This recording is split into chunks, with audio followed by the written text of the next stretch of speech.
Welcome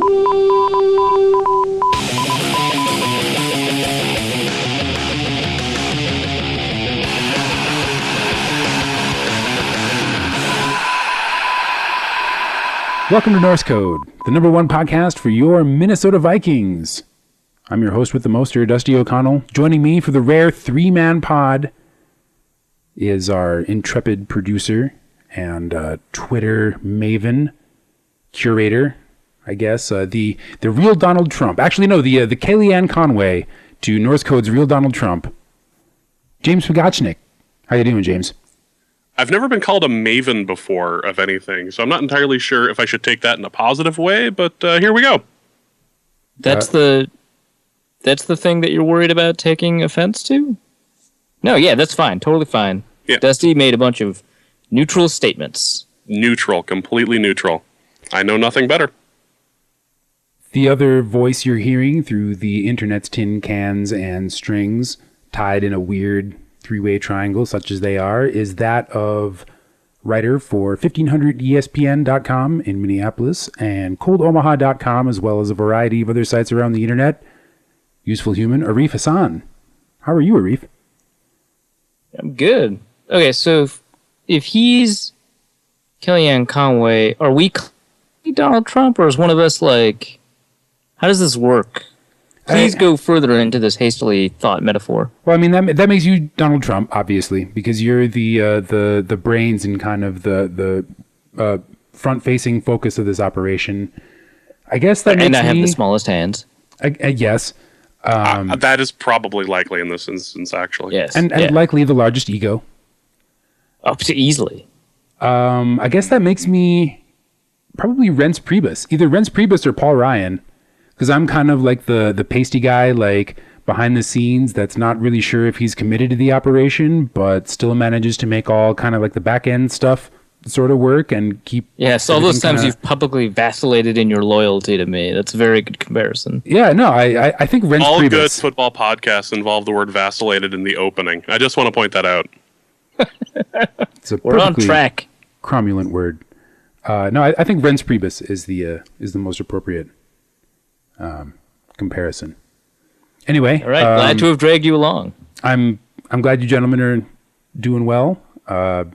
Pretty exciting Monday Night Football game, despite apparently hideous officiating. Although we can address that later. I did want to take a moment to mention that the Bears are terrible, and they are more injured than the beachfront on D-Day. But there are I know there are people in or near Chicago that listen to the podcast, and I just want to share with y'all that I had a Portillo's hot beef sandwich for the first time, properly dressed, with the bread and the gravy and the meat and everything, and I had it here in Denver because it turns out you can get Portillo's hot beef kits shipped anywhere in the country overnight. And actually having the shipping was the kind of the first indicator, but then upon seeing the bread and eating the sandwich, I thought it bore, in a lot of ways, a very striking similarity to a particular kind of drunk food that is remarkably popular in the Grand Forks, North Dakota area. Remarkably. And certain parts of the country where you can also get grinders delivered via FedEx. And it's funny that you mentioned that, because this evening on my way home from work, I actually stopped by the Red Pepper and picked up some food, and I'm not feeling good now because I didn't drink first, which is the problem. When you have Red Pepper, you need to have a drink with it. It's drunk food for a reason. So the whole not having alcohol before it thing is actually the problem. It's like having a medication without having food in it, without having food in your body first. It just makes you want to nap. It makes you spend time away from your family and in the bathroom instead. It's just not a positive thing. So my mistake here was clearly not having anything to drink before I stopped at Red Pepper. Well, yes, the oft-used comparison of alcohol to medicine. I'm glad you're continuing that proud tradition. Exactly. It makes sense to anybody who's had the Red Pepper in either its Grand Forks or Fargo locations now. But just it's wrong. Well, so I get this hot beef or a beef simply as it's known to Chicago natives. I was, of course, served this by people from Chicago who are very excited for me to try an authentic Portillo's hot beef. And everything from the bread to, I guess, a lesser extent, the meat to like the kind of local flavor dressing situation reminded me very much of a red pepper sandwich with just a little bit different cultural influence. Right down to the, oh my God, what did I just eat feeling that you get if you consume one or two of them sober. So you're saying you miss home now after having that particular sandwich. That makes sense. Well, this is it is around the holidays. This is going to be a very controversial opinion, and I'm pretty sure that none of my like food industry friends will share it, much less anyone that I'm about to offend by saying this. But I just want it on the internet for posterity that a loaded red pepper grinder is better than a Portillo's hot beef. Categorically better. You're showing your white privilege again. Okay, you've never had a Portillo's hot beef. It is also one of the whitest things you can eat. So I think we have a football game or something to talk about. Or That's true, I have no problem with reminiscing about. Well, I have a little problem reminiscing with red pepper, considering how my stomach feels at the moment. But yeah, it's okay. You can reminisce more in the morning. In the meantime, I wanted to take a moment to thank everybody that's contributed to Norse Code in the past. This I still don't really understand why it's so popular, other than, of course, the amazing intellectual and mathematical powers of one Arif Hassan. But beyond that, I don't understand why we continue to grow in popularity year after year. These hot takes on hot sandwiches are what's doing it. I would like to believe we that. must introduce more people to our hot beef. Well, we know what the T-shirt idea is for next year. Have a beef with North Code. Have a beef with North Code. North Code. Have a beef with Norse Code. Have two beefs with Norse Code. Luckily, few people have any beefs with us, and they even occasionally give us money. And I just wanted to tip my cap to everybody that has found it in their hearts to contribute to Norse Code, believing that we create digital multimedia content that has some sort of value to you. And if you have not yet contributed to Norse Code and believe that the content presented herein is worth something, anything to you, we suggest a contribution in the approximate amount of $3.50. Keep that Loch Ness Monster at bay, which you can do once by going to paypal.me/Norse Code, or you could become a recurring contributor once a month for, whatever dollar amount you'd like. But like we said, maybe $3.50. And you can do that by going to patreon.com/Norse Code. The holidays are coming up, and the giving spirit should not just extend to young cousins and the girlfriend of the friend that you aren't particularly close with anymore, but feel obligated to, get a candle or, a box of chocolates for, as you're buying those $5 Starbucks gift cards for your Secret Santa swap at work. Consider maybe skipping your morning coffee and contributing that $3.50 to Norse Code instead. We would really appreciate it, and it would go a long way towards keeping the lights on here, keeping the servers hot, and continuing to allow more people than have ever before downloaded Norse Code to do so in an uninterrupted fashion in functional perpetuity. For the price of one, well, I was going to say the low price, but it's not low price of a Yankee Candle. For the price of a Yankee Candle, you could make Dusty smile. And really, don't you want to make Dusty smile? You don't hate Dusty, do you?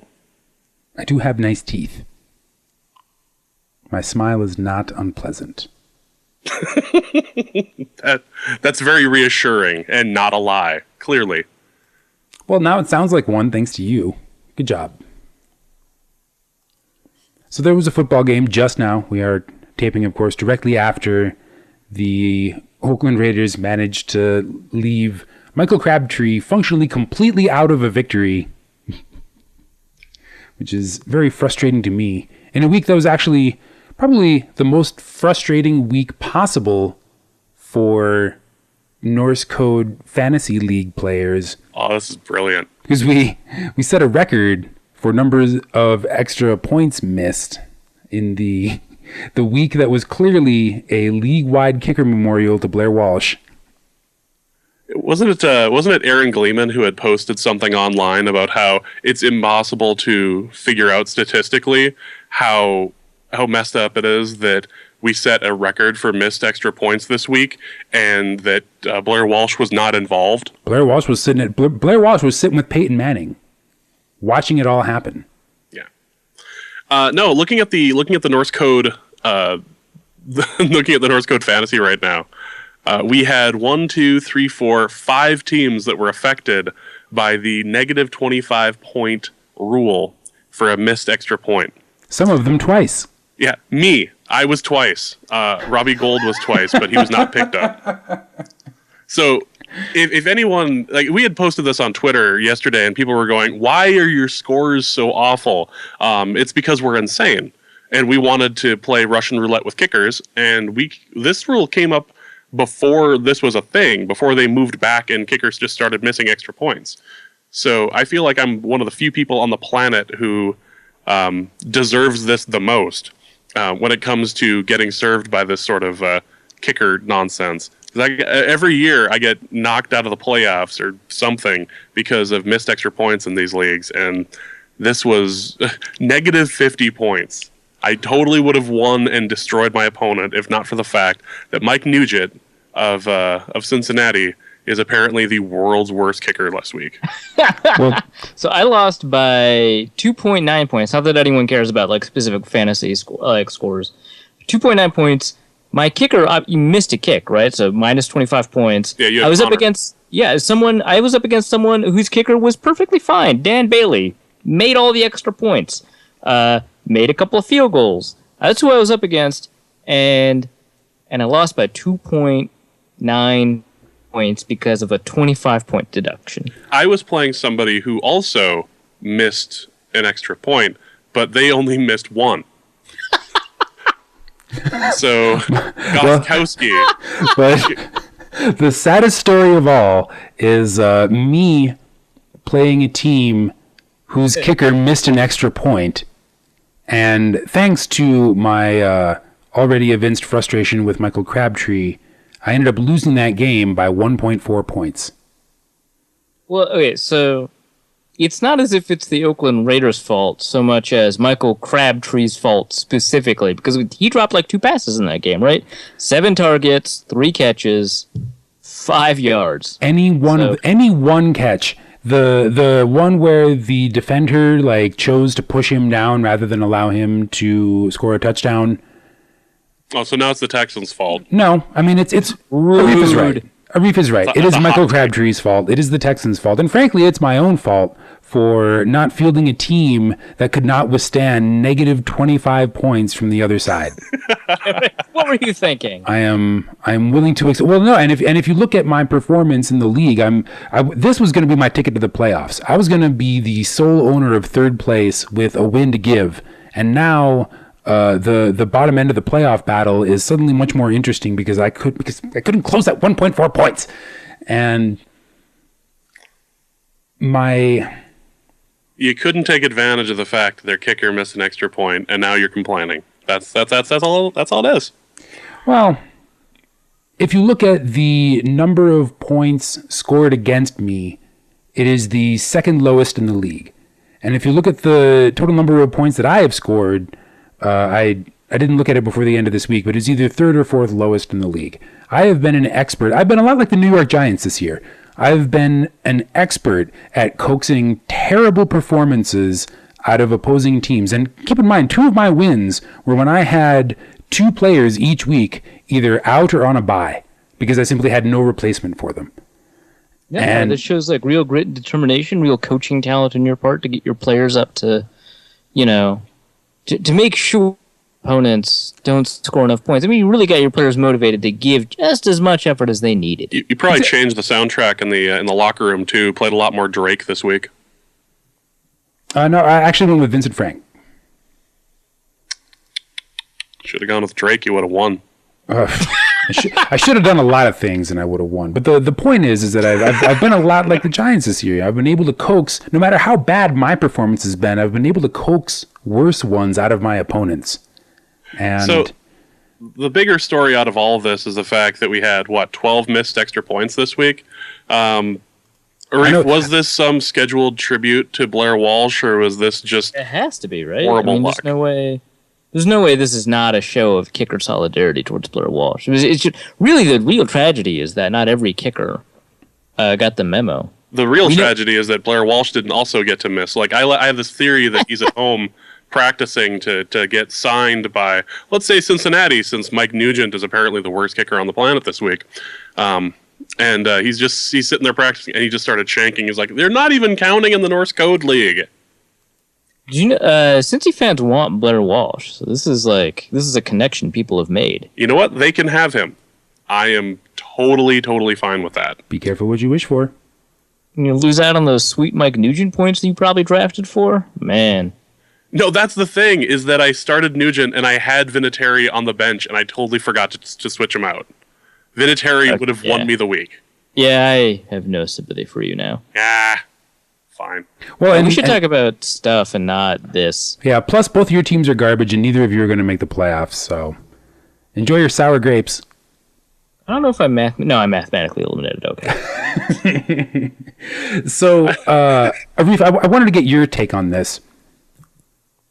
The league missed 12 extra points on Sunday, and one field goal from 33 to 36 yards? Yeah. Why are kickers so much less consistent at kicking extra points than they are kicking field goals? So this is a myth, and I checked the numbers. So someone else tweeted that. So the former GM of the Tampa Bay Buccaneers works for ESPN. The kickers from 32, 33 yards, which is the same distance as the extra point. Kickers from 32, 33 yards are 44 this year. And then he also tweeted out, but they've missed a whopping 48 extra points. And so he's like, wow, what a shocking statistic, which is like, it's not actually a very useful statistic without telling us how many points were attempted, which the answer by the time he had tweeted it was, I think it was 749, or it was over 750, I think, because I didn't have updated stats from that week. But yeah, it was like 750 something. So with all of that in mind, extra points are being made at a rate of about 94%, I think, or 93.5%, I think is what I found. And those field goals are a rate of 97%. One or two misses and it's virtually identical. Two misses and it's virtually identical. So I decided to take a look at all field goals kicked from 32, 33 yards out over the past 3 years. And it turns out that it is 94% almost exactly, which just means that extra points will probably regress back up to 94% from the 93.5% that they were, and field goals will probably regress down, because that is a relatively low sample compared to 750. It'll probably regress down to 94%. So yeah, if you make your measurement the week after a bunch of missed extra points, you're kind of gaming the sample a little bit. So, but he's also gaming it by not including Blair Walsh in that. Probably would have ended up with a higher rate than the made field goals from the past 3 years. But then he would have missed his window to make but a somewhat controversial tweet. Very retweetable tweet. So is that fake news, or is that just boring news? Does Facebook need to block this? Does Google need to pull its AdSense? Nah, it's just dumb. This tweet contains content that may be nonsense. Just a little red flag like Wikipedia has. It really should just be on every tweet. It's like the Twitter splash should just be, you're about to read nonsense. Is this okay? Press yes to confirm. James brought to my attention the amazing XKCD where someone is standing in the crowd of a political speech holding up a sign in Citation blue needed. that says citation needed in brackets. Yes, that's a good one. I think that icon belongs on, I guess, most of the internet now. Especially given the propensity of otherwise intelligent former GMs to tweet obviously ludicrous nonsense. Speaking of He's a ludicrous failed nonsense, GM for a reason. I'm just put that out there. well then I guess that makes us failed prognosticators, because the Cardinals game didn't even come close to following the script we had written. I don't remember what script did we write? We predicted. Wait, you guys had a show last week? Not the Our intrepid producer. yeah, not that you would care. No, we predicted a game like Seattle versus LA. 9-6, just like a clumsy, like vibrating table football battle. But instead we got an actual football game. That sounds like something I would have predicted about these teams going in. Well, you just make so many predictions on so many different shows. I mean, you're frankly like, I think the only thing you don't do is a pregame show. Yeah. Is that Which the is not a next- suggestion. Is that the next step? I would never want to do a pregame Not a show. suggestion. I get like 40 listens. That's start. better than Norse Code does. Thanks for listening, guy. Yeah, well, hopefully we can still keep the one Cypriot listener after the mailbag. Right. Anyway. So the game was a good deal more exciting than the script that we laid out.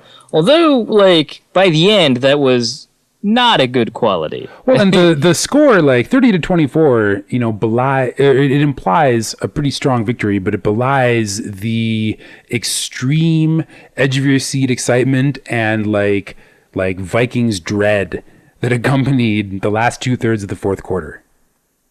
Yeah, it really felt like, it's going to be another one of these games.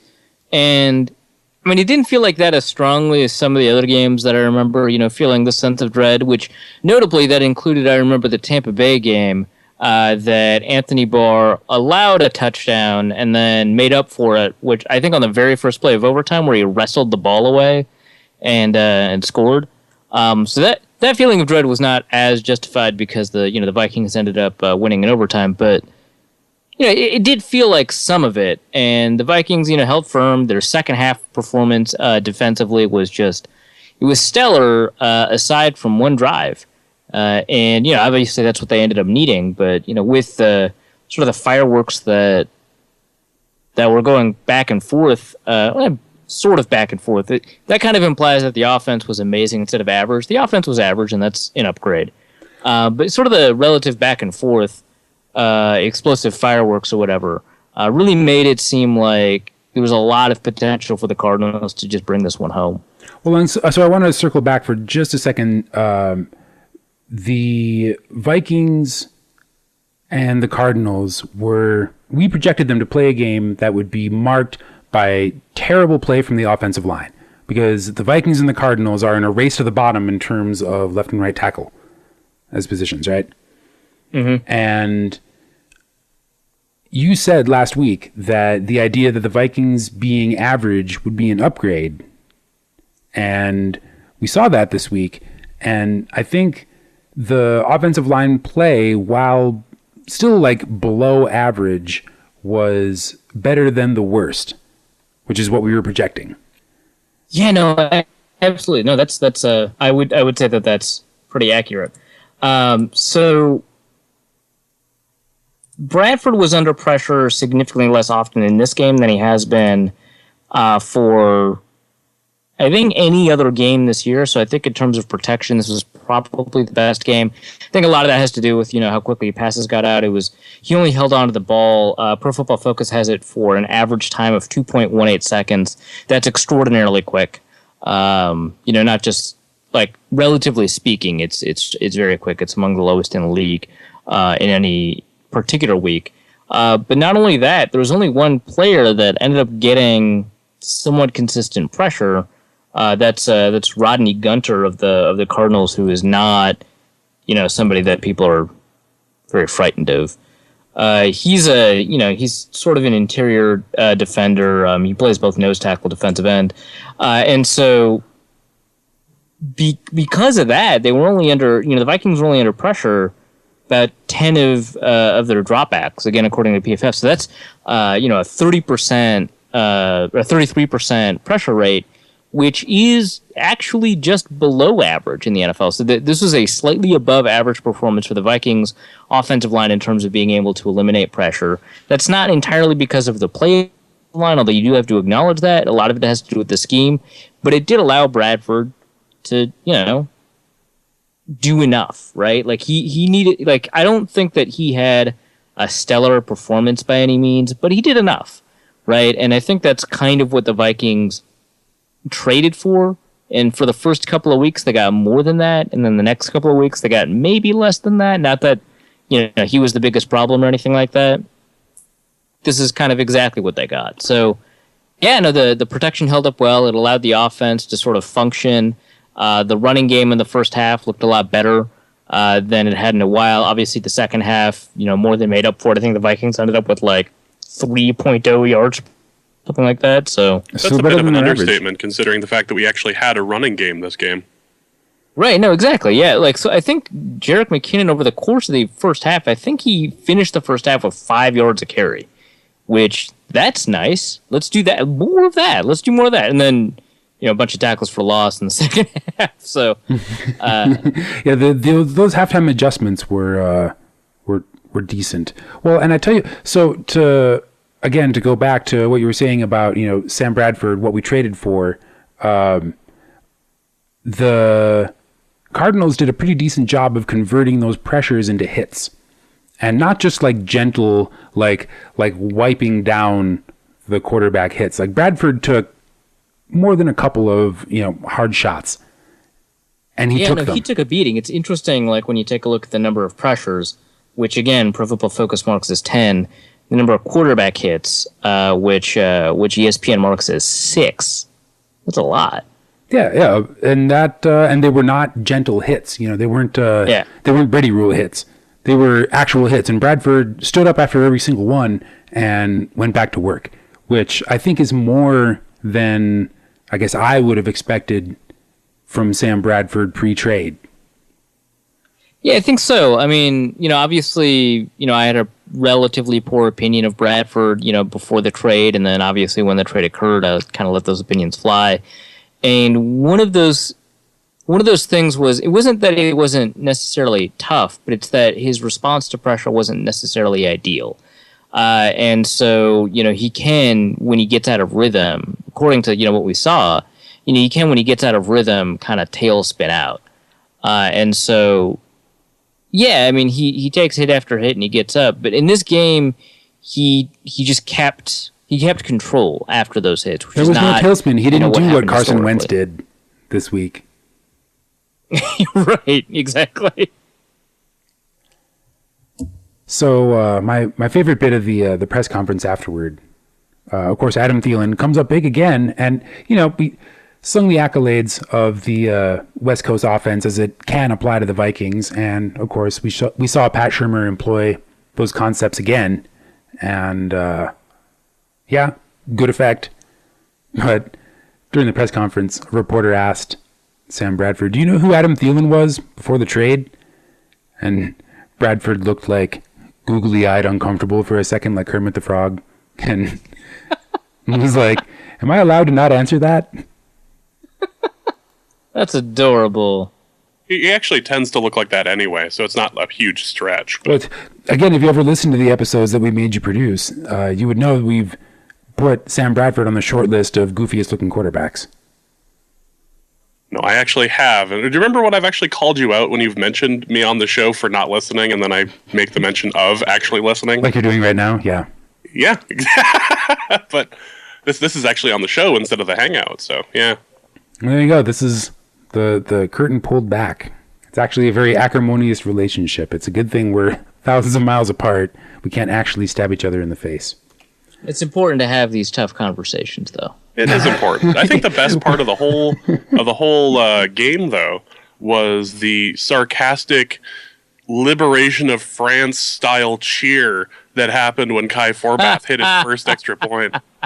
It will never not get old, especially after. So he missed the second one, then he missed. Well, he didn't miss it. We keep on saying like, oh, he missed an extra point. Oh, woe is us. We'll never avoid this, and it wasn't his fault in any way. No. So we should point it was blocked. A block is not a miss. Right, and in this case, it wasn't a block because of, as many people would say, was the fault of blocking the Blair Walsh miss. Someone just got around the edge. I think he got around Kyle Rudolph, actually. Yeah. And then he made the next one, and everyone sarcastically cheered again. And I want this to continue for the rest of the season. It's hilarious. Luke. Yeah. So let's talk a little bit about that defensive performance. You mentioned, Arif, specifically how Bradford was, despite the status, whatever you want to call it, of our offensive line, Bradford managed to be pressured slightly less than league average. Conversely, Carson Palmer was pressured on like 63 or 64% of dropbacks, which was the highest percentage of any quarterback in the league this season. Yeah, no, it's an extraordinary amount. So if you think of league average pressures over the course of a season, right? So, we were worried about the amount of pressure that Teddy Bridgewater was under at the end of last season. It was the highest in the league, and not only the highest in the league, but the highest in 10 years of Pro Football Focus data. It was the most that any quarterback had ever been pressured over the course of a season as a percentage of dropbacks. And that includes like the very end of the era that Norv Turner seemed to have thrived in, where you had a bunch of 7-step dropbacks, and there was a blind side because quarterbacks weren't very aware of what was happening. Like 2006, and when you take all that into account, he was pressured more often than quarterbacks who historically and famously have held onto the ball too long, like Michael Vick, and people who were under historically bad offensive lines, like the very end of like David Carr's career with the Texans and all that. Teddy was pressured more than that, and that was 46%. And the best offensive lines, or the best in the league in terms of not getting pressured, was around 25%. So that's the range you get, 25 to 45%. So for the Vikings to, in this game, pressure someone 62% of the time, it's extraordinary. I mean, and you think about one other game that the Vikings played where they put a lot of pressure on the quarterback, the Cam Newton game against Carolina, where he was sacked 8 times. The Panthers were under pressure less often in that game. They were under pressure 54% of the time. So you think about, maybe there were only, quote unquote, only 4 sacks in this game, of course, in Palmer. And it does feel a little bit like only, because they all kind of came at the end. You wanted them to finish those sacks a little bit earlier in the game. And have them be called sacks as opposed to roughing the passer? Exactly. Right. And we'll talk about that in a second. But yeah, you were kind of like frustrated seeing this pressure get to Palmer but not get turned into a sack, and so it kind of felt at the until like you counted the actual sacks at the end of the game that it would be an only number, like only 2 sacks. But honestly, like they put on more pressure than any other quarterback has felt this season. Which I guess it was a week of extremes because, we just finished watching this Mexico City game where Derek Carr was under pressure less often than any quarterback in the league, in any individual game this season. It's just, it was an incredible performance by the defensive line, and also an incredible performance by everybody on the defensive line. It wasn't just like, Everson Griffin and Daniil Hunter just getting after it. In my game recap, which admittedly hasn't gone up yet, but it will hopefully be up by the time this podcast gets published. It's half done. I take a look at league average pressures for individual positions, and then also what the elite pressure rate is. So if you take the top 10% of athletes at a position, what the pressure rate is. So for a defensive end, for example, the average positional pressure rate is 10.7% of dropbacks. The elite pressure rate is 14.7, so 15% of dropbacks.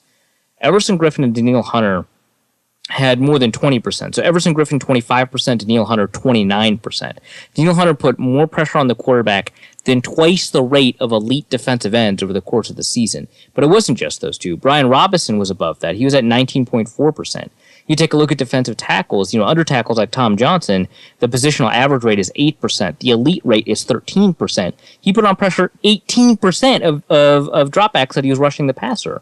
Linval Joseph, as a nose tackle, you only get pressure on average 5% of the time. Elite pressure rates from nose tackle are 8.7 or say 9% of the time. He put on pressure 13% of the time. Shamar Stephen, as a nose tackle, was actually in between positional and elite. He was at pressure 7.8% the time. Every player on the defensive line, except for Shamar Stephen, put on pressure at a rate well above what you'd consider an elite performance. And Shamar Stephen put in a very good performance too. So everybody along that defensive line was able to generate pressure on Carson Palmer from every position. And not only that, they even blitzed a little bit. They got a little bit of pressure from Harrison Smith. They got a little bit of pressure from Anthony Barr and Eric Hendricks. Like, they did a really, really good job making life hell for Palmer, and it showed up, especially in the third quarter. So one other thing I want to kind of highlight, James actually mentioned it's nice to get a sack instead of a roughing the passer penalty. Xavier Rhodes, when he's good, and he's not good every game, but when he's good, he's one of the best, right? Can we all agree on that? Sure. I actually just pulled up his next gen stats on the Xbox One NFL app. He was the fastest NFL player this week in a play. 22.40 miles an hour on that return. Wow. Number 2 on that list is Cordero Patterson, oddly enough, at 21.5 miles an hour. Wow. So Rhodes is ridiculous. But the last couple of weeks, he's been ridiculously frustrating because just in the 2 games between Houston and Detroit, he racked up 70 yards of penalties. Over 5 penalties, 2 DPIs, 2 holding, and 1 illegal use of hands. In the Cardinals game, he managed to play basically the same kind of football he's been playing all year. And let's be honest, he uses his hands a lot. He likes to push. He likes to jockey for position, and he doesn't always turn his head around when the ball's in the air. And it has seemed to me, and the PFR statistics are kind of bearing it out, that referees have been punishing poor Mr. Rhodes for that. And the one in the Houston game was really brutal. The 34-yard DPI penalty that brought them within, a lamb's shake of the end zone was really rough. And we didn't see any of that in the Arizona game. Instead, we just saw, massive plays being broken up, and then 2 picks from a player who has had multiple opportunities for picks and just either not been able to close the deal or had him blown dead.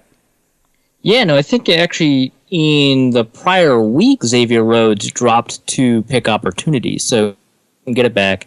He's not known, for reeling in the ball. Something that I mentioned and touched on Twitter during the game is that, Xavier Rhodes entering the season only had 2 career picks. And entering the game had only had 2 season picks. So he was entering the game with 4 career picks, for people who want the math done for them.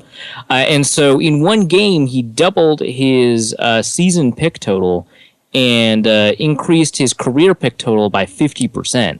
It's not, a very common thing for him to do, for him to create those turnovers, despite him being, a decent, fumble producer and a good tackler on the run and, generally being in pretty good position, because that's just not his skill set. So for him to be able to do that, I thought it was remarkable. And if he does this even just a little bit more often, for the rest of his career, if he gets 4, 5, 6 picks a season, then even though that's a relatively low interception rate for Pro Bowl level cornerbacks, you want to start talking about, the Pro Bowl, so long as he has the ability to continue to shut down cornerbacks and stop generating those penalty yards. So, this is the best we've seen of Xavier Rhodes. It was a really stellar game. Well, and you talk about players like Richard Sherman, being out there and seeing a play breaking down and turning themselves into a wide receiver rather than a defender. And you kind of saw that on the interception for a touchdown that Rhodes had. You know, he was, I guess, less concerned with battling the receiver and more concerned with battling the route of the ball in the air. Yeah, no, it was actually pretty fascinating because you know, that was probably, I mean, it was not a very well thrown ball, but I think, you know, who I already forgot the intended receiver. It might have been John Brown. Trying to get off of Captain Mutterland on the jam. You know, he wasn't able to get off the jam and, you know, get to the left, and it wouldn't have been a good throw anyway because, you know, that was probably Xavier's assignment in zone and all that. And so, you know, all that aside, you know, I think that Rhodes showed remarkable, you know, opportunism and you know, just a phenomenal instincts on hit the ball because, you know, from the perspective of the camera angles we saw, I had no idea how he could have possibly known where the ball was going to end up being. And I'm not going to say he barely got his hands on it. He definitely secured it, but like he definitely had to like work for it because that ball was not heading in his direction. He had to make it his. And you're right that, you know, he basically played that like a receiver. He acted as if he was just catching the ball in stride. And, you know, in a lot of ways, because of the way he reacted, he was, which, you know, helped him get some of that initial push he needed in order to get free enough for the, you know, 100-yard interception return. So I thought that was a pretty phenomenal play. Even the second interception, you know, that was the one that was a result of Everson Griffin's pressure. You know, the second interception, he was able to, you know, he basically turned into Goodwill Fuller, where he was tracking the ball deep over his shoulder, and it just, you know, he just dropped into his hands. So, you know, he did a fantastic job on both of those, but he showed some pretty good receiving skills in that first one. Well, and breaking free for 100 yards is not something that only one Viking can necessarily do in a week. Yeah, no, I mean, Patterson did a great job in his kick return. What was nice about that is that, you know, sometimes, you know, Patterson's kick returns fall short, and it's Patterson with the blocking, but very often, I think this year, the kick return blocking has, I don't want to say suspect, it's actually still one of the better kick return units in the league, including the blocking, but it just hasn't been as good as it has been in the previous years. There have been some pretty serious blocking failures, and they've actually switched up, you know, some of the players on the blocking unit in kick returns. Not that, you know, it's super easy to notice, and I haven't really been tracking it that much, but every so often I notice that there are different players back there, you know, every couple of weeks, and it's very clear that they're not very happy with the state of the blocking that they've had on kick returns. But on this one, you know, it was a really well blocked, you know, kick return for Patterson. He took full advantage of it, obviously, for a 104-yard kick return run. He turned the Jets on. I mean, he took maybe one and a half steps, and then he saw the river separate and went right down through it. Like it was, and then of course once he gets past the mass of opposing players, then there's no catching Cordero Patterson. If there's anything he's been able to do, one of the faster players in the league, evidently the second fastest player this week, and Xavier Rhodes wasn't on their coverage team, so I guess, you know, there was no chance for them to be able to catch up. Yeah, everyone knows he's like really fast, but it was nice to like see it on display because he just peeled away from everyone. And if there's one thing we have talked about in the 4 years that Norse Code has been on the air, it's that Cordero Patterson can run really, really fast in a straight line. And he got an opportunity to do that. He can cut and turn too. He just doesn't know when or where sometimes. Well, this time he had help, and it worked great. Well, and I mean, it would be unfair to laud him alone on special teams performance. Jeff Locke executed possibly one of the best punts ever executed, to say nothing of his career. Oh, yeah, no, it was astonishing. Probably the best punt of the season. Not that I'm keeping track or anything like that. What a magical bounce! But you just don't see 72-yard punts very often. Yeah, and you know, some of it has to do with the poor decision from the kick returner, but you really should give Jeff Locke credit. I mean, even if there were no bounces, it would have gone 52, 54 yards. Pretty good punt. But, you know, with the bounce, 72 yards, stayed in bounds for all of it so that they could, you know, go the maximum possible distance. And it was fantastic. And he had actually a really good game, too, because he was averaging, you know, over 50 yards obviously if you include that punt, but he also had 2 kicks inside the 20 with no touchbacks. So, just generally speaking, some really good punting performances, and it's a pretty good turnaround because he's, as weird as it is to say this sentence, he's punting at a Pro Bowl level. Maybe you should vote for Jeff Locke in the Pro Bowl. Something you wouldn't have expected, right? Like, and this is something I said on Twitter because I think it's hilarious and it's true. But in 2013, so Blair Walsh, record-setting season 2012, 2013, very, very good season for a kicker. 2013, you say, hey, so we got Blair Walsh and Jeff Locke. In 2016, one of them is headed to the Pro Bowl. Guess which one? You wouldn't have picked Jeff Locke at all. You would have expected he was off the roster, honestly, with the way he was playing. I remember making a lot of 35-yard Jeff Locke punt jokes. Yeah, right? Yeah. Like he was doing just awful stuff. We saw 18-yard punts and stuff.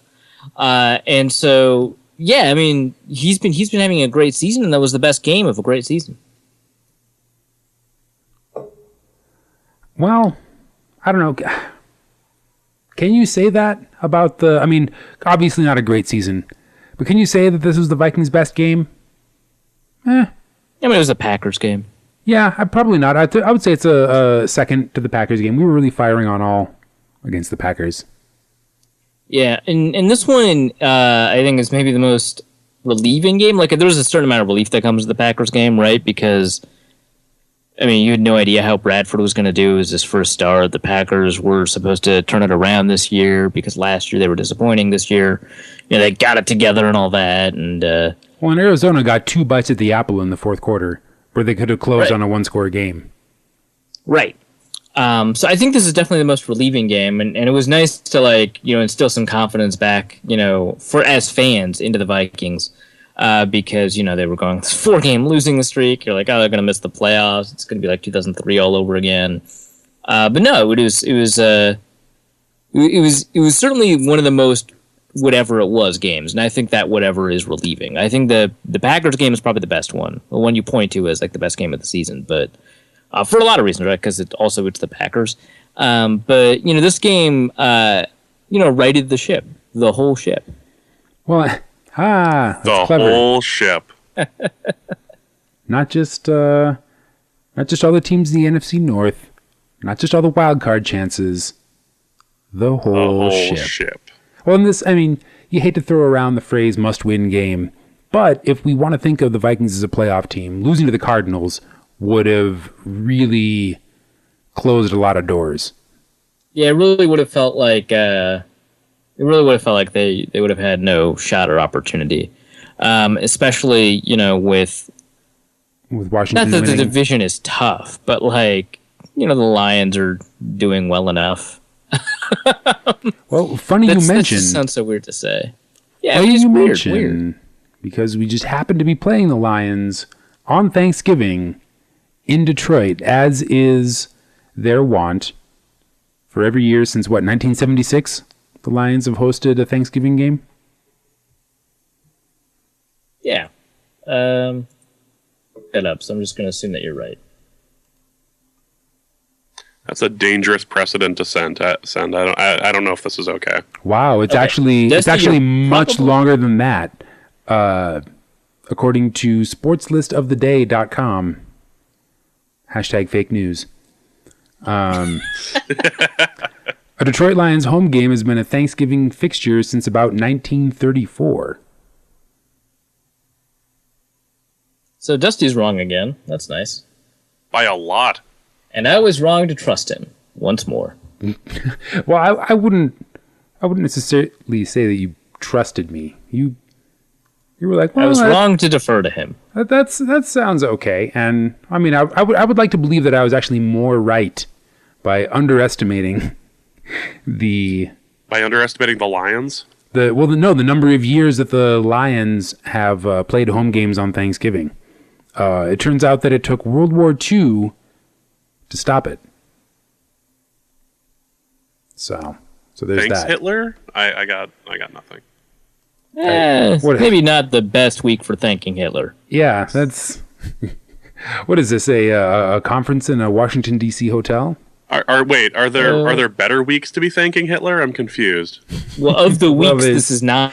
It's There's Hitler Week, which I understand to be an ironic celebration at USC. They should probably get rid of that.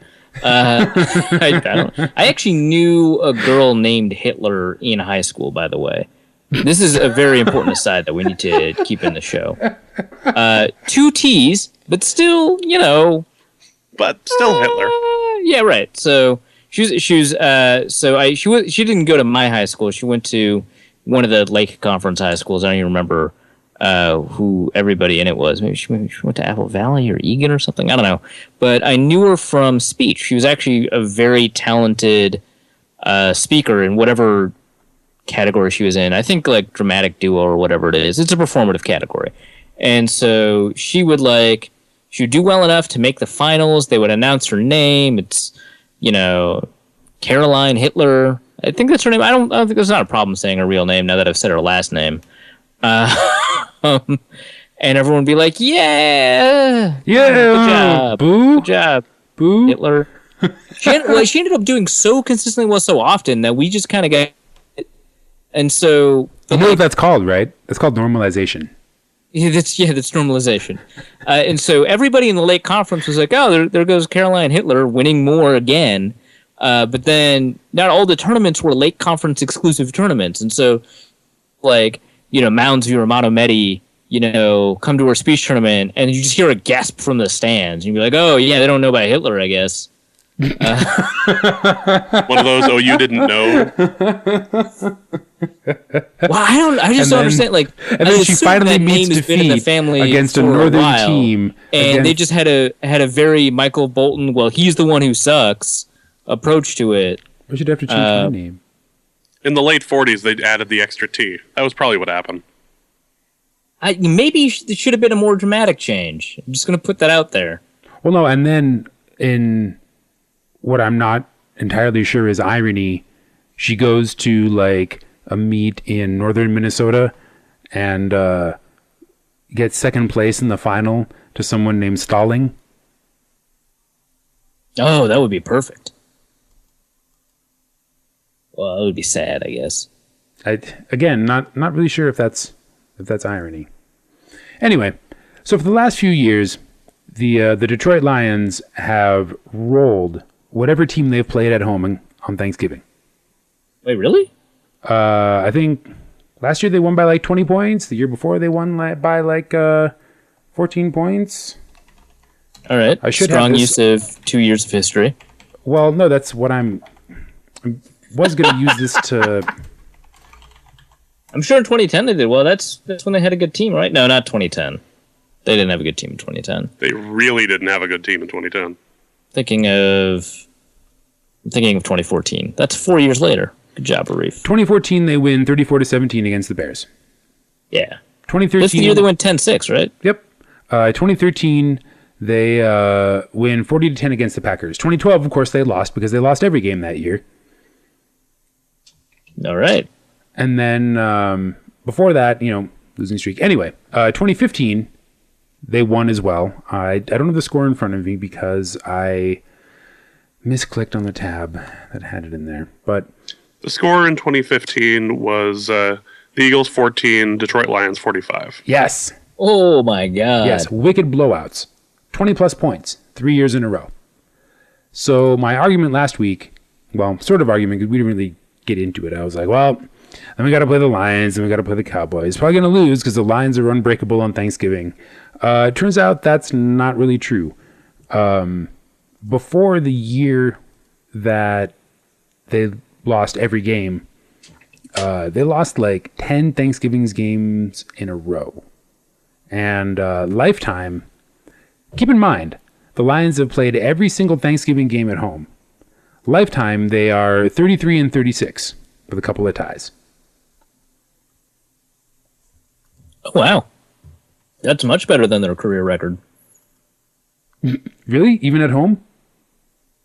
No, I haven't thought about that. But yeah, I can take a look at this. This is worth looking up. The Lions' career home record is the 33-36 record they've had. Well, yeah, and this we talk a lot on this show about the movable force, or the stoppable force versus the movable object. And, the Vikings are soft, plagued by injury. And that'll still be true for the Thanksgiving game.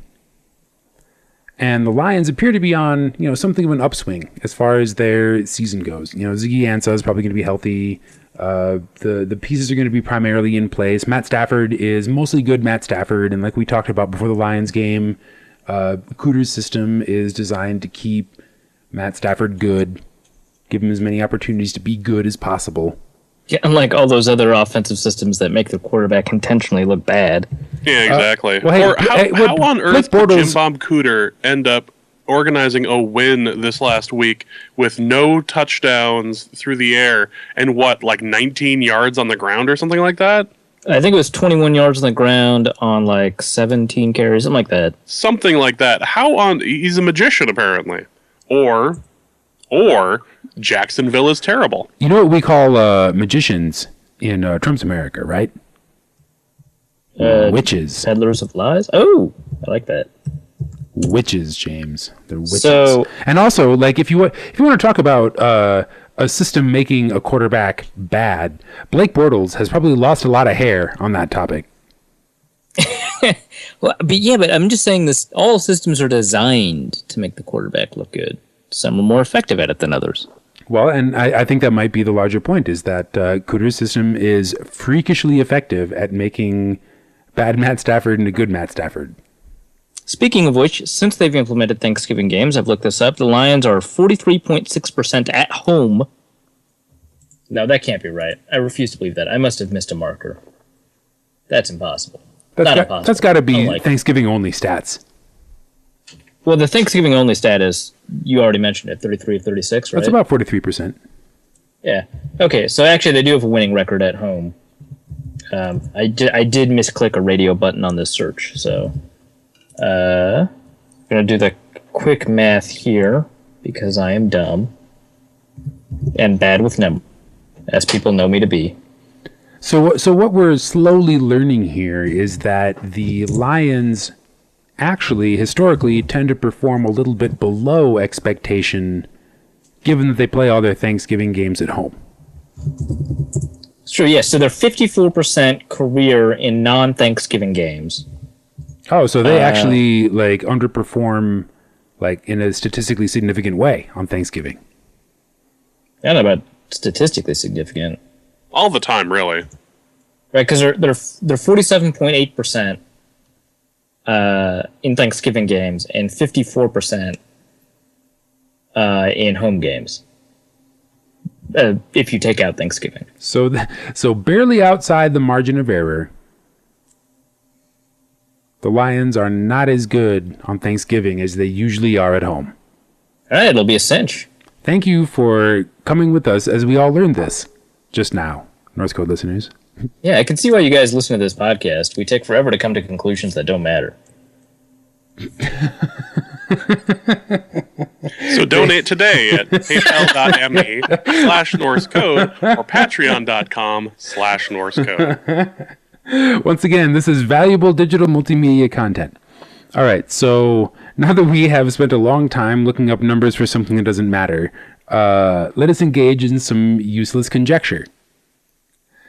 Given that Washington won this week against Green Bay, I mean, that's, I guess, sort of good for the division, but not really, because Green Bay is terrible and the Bears are terrible, and this division has always been a race between the Vikings and the Lions, but Washington is probably the number one candidate for NFC wildcard, right? So, division or no... The Giants do have more wins. Well, I think you're right. Washington is a better team between them, and they'll probably end up with more wins than the Giants. Well, the Giants might still get their division, though, right? No, it's the Cowboys. Come on. Oh, yeah, no. Yeah, not even close. Well, all right, so Redskins win, Giants 7-2 or 7-3. Mm-hmm. So, wild card or division, I mean, the last game was kind of a must-win for the Vikings, but isn't this one too? No, yeah, I think so. I think because the wild card will be difficult when the Buccaneers, who are 5-5, have a really easy schedule. I think going forward, in terms of grabbing a wild card spot, the Giants and the Redskins are both competing for a wild card. They're 7-3 and 6-3-1, which means the Vikings right now because of a tie with Cincinnati, I think. That means that a loss here at 6-5, I think, makes the odds pretty long, less than 50% of a wild card going forward. Just because it seems like there's 3 teams that have a slightly better, or 1 team with a slightly better chance and 2 teams with a somewhat better chance. Plus, there's always the Eagles, who are also 5-5, just like the Buccaneers, but unlike the Buccaneers, have talent. Well, then, plus the week after, Minnesota walks into basically a loss against Dallas. Right. So this game is pretty significant because it'll probably decide the division. You can't say a single game midway through the season decides the division. But if the Vikings lose it, they no longer have a tiebreaker against the Lions, which means that the Lions, who then are obviously game ahead and all that, they have a lot more latitude because they can have more wins or tie with the Vikings, or the Vikings have to basically win out in order to get ahead of the Lions for the division lead. So this game is, I don't want to say the most significant game of the season, but the most significant game of the season, just after their most recent most significant game of the season. So forgetting how wildly the result of the game was from the script we wrote last week, how do we win this game?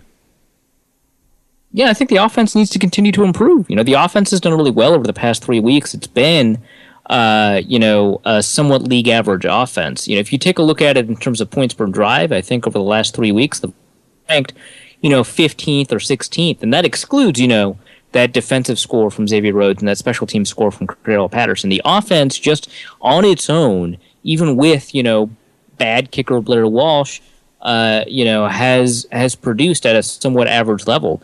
Frustrating thing is that it's even better in terms of first down production. The offense has not been very good in the red zone. Has not been very good at converting, field position into field goals, and so because of that, they're like 10 or 12th in first down production, which is a little bit more predictive than points per drive, and they're only 15th or 16th in points per drive for the last 3 weeks, and so they need to that gap somehow. They don't need to go all the way, right? They don't need to be the 10th best offense in order for them to beat the Lions, but they need to close that gap. They need to perform a little bit better in the red zone. And for a little bit, it looked like they were going to do that. That touchdown to call back because of penalty, would have been a really good example of that.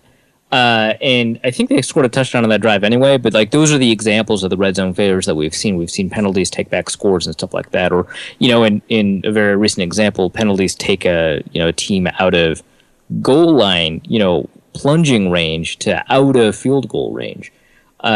So they're going to need to close that gap a little bit. So that's probably going to be the biggest difference that you're going to want to see from the Vikings from the past couple of games into this game. Obviously, you need the defense to perform much like it performed in this Arizona Cardinals game, which, by the way, I want to point out, we didn't mention this in the recap of the game, but if you weren't functionally just obligated to give the game ball to Xavier Rhodes as the best player of the game, you might want to give it to Linval Joseph because he had a phenomenal game. I already mentioned that pressure rate was just insane, through the roof for a nose tackle, more than twice that of the average nose tackle, and then some. He also produced a couple of run stops in the game. He was a dominant force in the run. And here's a statistic that I love. I've tweeted it out twice, and I mentioned it on my Facebook Live recap. But it's just such a good statistic. I haven't double checked it, but I'm repeating it anyway. David Johnson, he had like 160 all-purpose yards. He had a very good game against the Vikings. I think he ended up with a 4 carry average. But in runs where Linval Joseph was off the field, he averaged 7.5 yards a carry, and I believe that was 8 runs.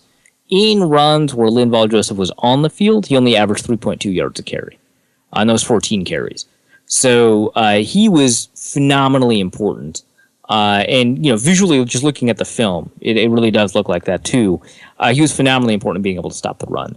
Not that the Lions have, a very threatening run game or anything like that, but it is important to have, players like that perform at that level just to close up any possible opportunities for the Lions to win multiple ways. So, obviously they're going to have to do the things that they didn't do in the previous Lions game. They're really going to have to, shut down those yards after catch opportunities. The Lions have the most yards after catch as a percentage of their total receiving yards in the NFL. And it's a result of those short passes that we were talking about with Jim Bob Cooter to players like Golden Tate and Marvin Jones and to some extent Anquan Boldin and Eric Ebron. Or not Eric Ebron. He's not actually that significant, although it is nice that he's healthy.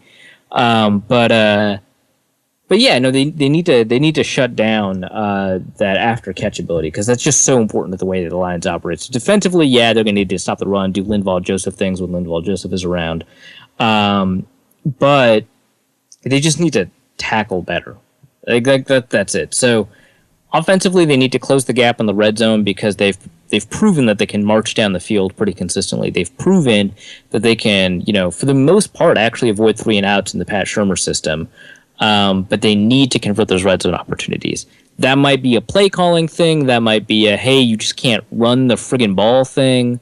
It could be, a couple of things. You might have to for, one or the other of them in different ways, but you need to find a way to convert those red zone opportunities on offense. And then on defense, the biggest problem that they had in that game was Mr. Broken Tackles. They need to cut down on those Mr. Broken Tackles. Turnover production, that's, it's always a quote-unquote key to the game, but I just don't see that as being a significant problem, and therefore, for the Vikings, and therefore not as important defensively for them to close down on that. So if the Vikings defense doesn't get turnovers, it's fine, so long as they just friggin' tackle. just get him. Just get the guy. What do you think are our optimal matchups, Vikings receiver-wise, against the Lions secondary? Are there any? I mean, the Lions secondary is good, but not phenomenal. Are there any ways that we can exploit matchups to, maybe get some of the midfield and downfield action that, we can occasionally get with Bradford, but often don't? Yeah, it'll be interesting to sort of figure out, what the strategy will be, because Darius Slay is a good cornerback. I'm trying to figure out, if they want to follow Diggs, kind of like Patrick Peterson did. Not that Darius Slay and Patrick Peterson are really sort of the same type or same quality. I'm just wondering if we're going to see a Diggs on Diggs. Yeah, we could see Quandre Diggs on Stephon Diggs, and last time that did not turn out well for Quandre. Quandre was in a Quandary, I guess. You beat me to it. Rude. Yeah, I'm not happy with myself. You shouldn't be. Yes, thank you. I'm not saying much during it at this very moment, but no, you shouldn't be. I guess my biggest question about this is, Arif and I did the preview show for the Lions game, and it went the exact opposite way that we would have expected, in that we not only lost, but lost in a really convincing fashion. What can we learn from the last game and attack better this time around? Well, I mean, the Lions did, kind of what you expected them to do. It wasn't that anything, surprising or anything like that. It was just more that the Vikings didn't make good on, the opportunities that were given to them. So for example, like I mentioned, the broken tackles, that was a really big problem in that game. But the Vikings, they got more first downs than the Lions. They just didn't convert those first downs into scores. What's crazy is that if you take a look at some of the box score statistics level in that game, they had the same yards per play. They had virtually identical third down efficiency. They had virtually identical first down production. The Vikings had better first down production. They had almost identical time of possession. They had somewhat similar penalty yards. The Vikings had a little bit more penalty yards, so that might have been related. They both averaged under 4 yards a carry rushing the ball. From sort of like, you take a step back, the Vikings were marginally probably better. I mean, they averaged 6.8 yards a pass, whereas the Lions only had 1. They had higher passer rating and stuff like that.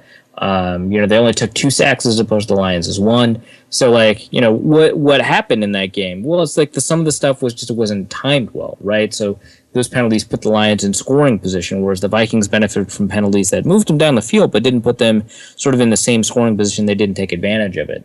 The other thing, of course, is that the catch and run, where Xavier Rhodes and Harrison Smith couldn't finish a tackle, that was clearly sort of determinant of the game because it was basically sudden death for touchdowns. So it was like definitionally determinant of the game.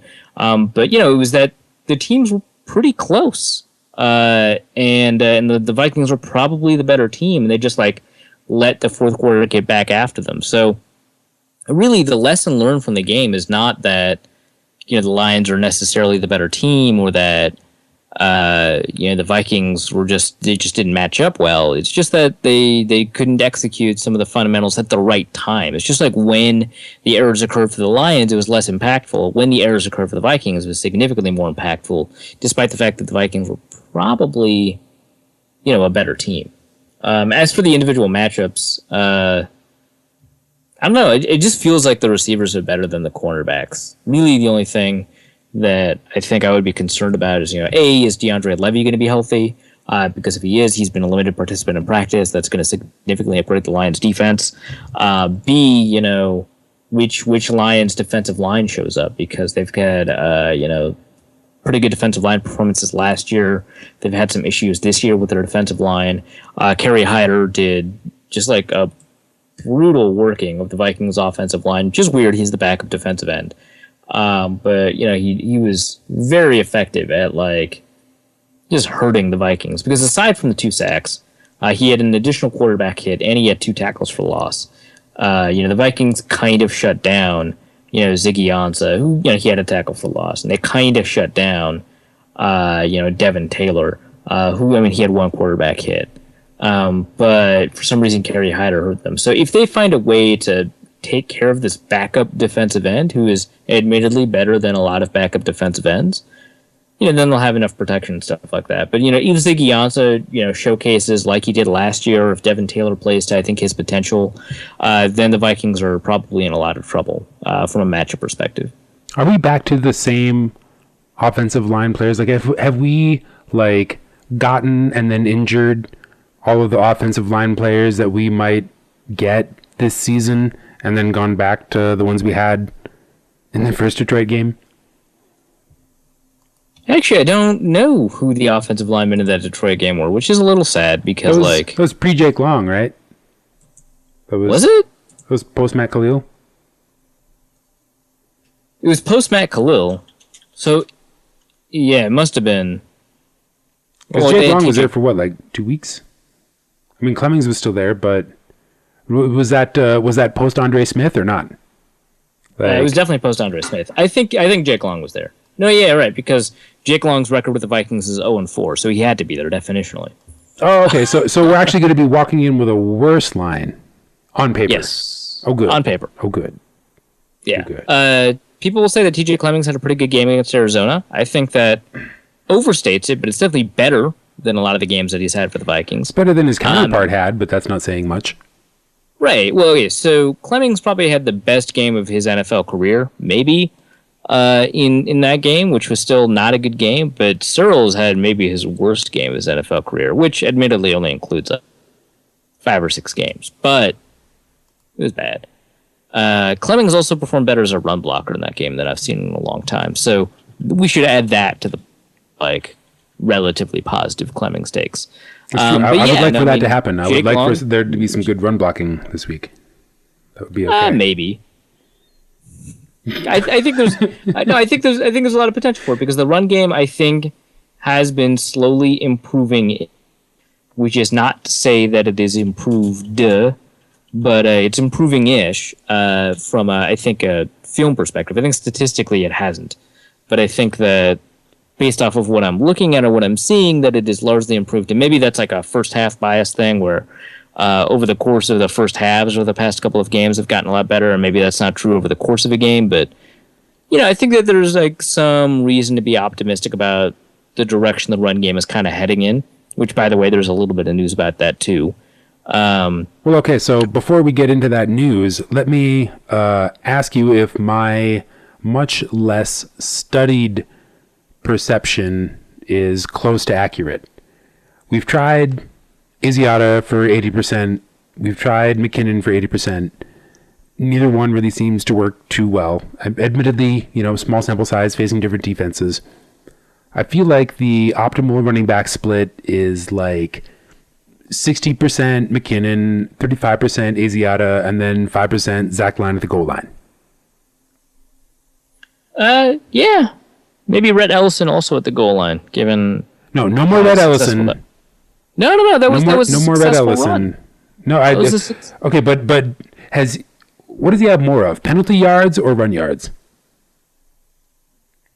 I guess he only has one run yard. Wow. How many penalties has he had this season?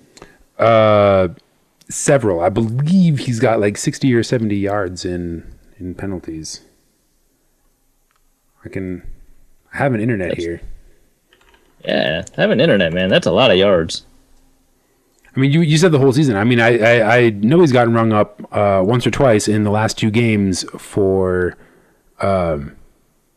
offside or false start. Damn you, Ellison. I know. All I'm saying is that one run was successful. All right, that's touchdown, I'll Ellison. accept it. All right. Oh, PFR. What can't you do besides load quickly? It's a pretty low resource website. I think. It speaks more to the, Norse Code listeners have been hamstrung by my building's inability to deliver me bits in an appropriately consistent stream. All right, so maybe Rhett Ellison is not the penalty machine that I imagined him. Wait, what's the number? Well, according to PFR, he has 19 yards in penalties this season, plus I think another 10 in the Cardinals game. So that'd be 29, which is much lower than my initial number of 70. You don't say. I just, in case people wanted me to do the math for them. Just want to be crystal clear on that. Anyway, speaking of other news, Ronnie Hillman, erstwhile Denver Broncos running back, is now erstwhile Minnesota Vikings running back as well. Why, oh why, would the Vikings release a running back who managed to generate an entire 6 fantasy points in 3 weeks? That sounds like the rant of somebody who owned him. I prefer to think I was owned by him, but hey, man, Hillman was on my roster 2 weeks when I won with 2 other players either injured or on a bye. Like those 1 or 2 points were the best I could do from the waiver wire. Beside the point. So what you're saying is that you used Hillman in the same way that the Vikings used Hillman. Okay, maybe that's exactly the point. And maybe that's why they got rid of him. I'm actually a little bit confused about the whole thing. So why was he even there? Like what? Well, okay, so they waived him, so that's interesting. They added, Stephen Weatherly from the practice squad to the roster. Mm-hmm. That's even more interesting. For right? What? Because what's he going to do?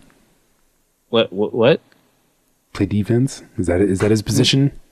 Yeah, he plays defense. Now, as a defensive end, he's being called up to basically back up the depthiest position the Vikings have, right? They've had no injuries at defensive end, as far as we can tell. And, they've got some great production, right? They've got Danielle Hunter and Brian Robinson and Everson Griffin, and maybe Brian Robinson is falling off a little bit, but he's clearly a top 3 defensive end among the 5 defensive ends. And then they've got Justin Trato, who they've barely played, so it's not as if they were exhausting their backups minutes or anything like that. So they bring up Stephen Weatherly. So, and they waive Ronnie Hillman. So this brings up, a couple of questions. The Vikings don't typically roll with 2 running backs, nor do they typically roll with 5 defensive ends, although they did do that for a while in order to maintain Scott Crichton's position on the roster, but they did like him sort of as a defensive tackle as well. So, you know, you don't get the impression that they don't love Scott Weatherly that much, though? Like, Stephen Weatherly. Clearly they love him more than I do. I don't even know his name. Do you really think that's what's happening here? I get the impression you don't.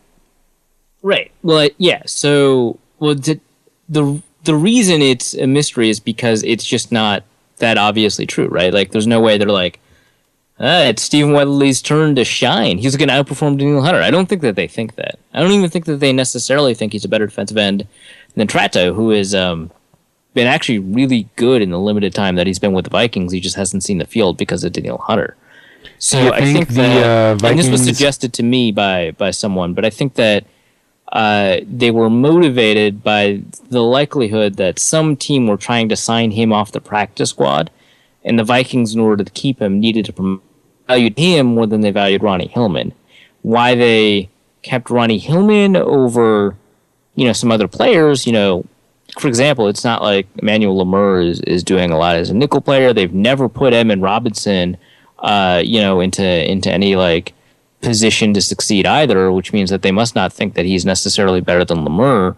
They've got a couple of players that have seen a lot less playing time than Ronnie Hillman, who have played a significantly smaller role than Ronnie Hillman, and at positions with a little bit more depth. So why'd they cut him? A lot of people are saying, hey, Adrian Peterson might be back.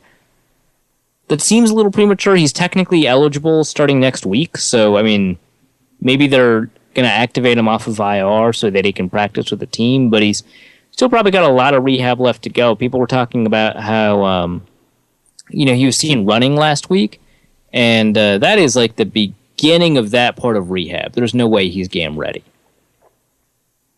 Okay, but this is the same Adrian Peterson who recovered from an ACL injury that normally takes a year plus to recover in like 8 months. Well, I mean, it's an 8 to 12 month recovery. He just happened to be at the very extreme end of that range.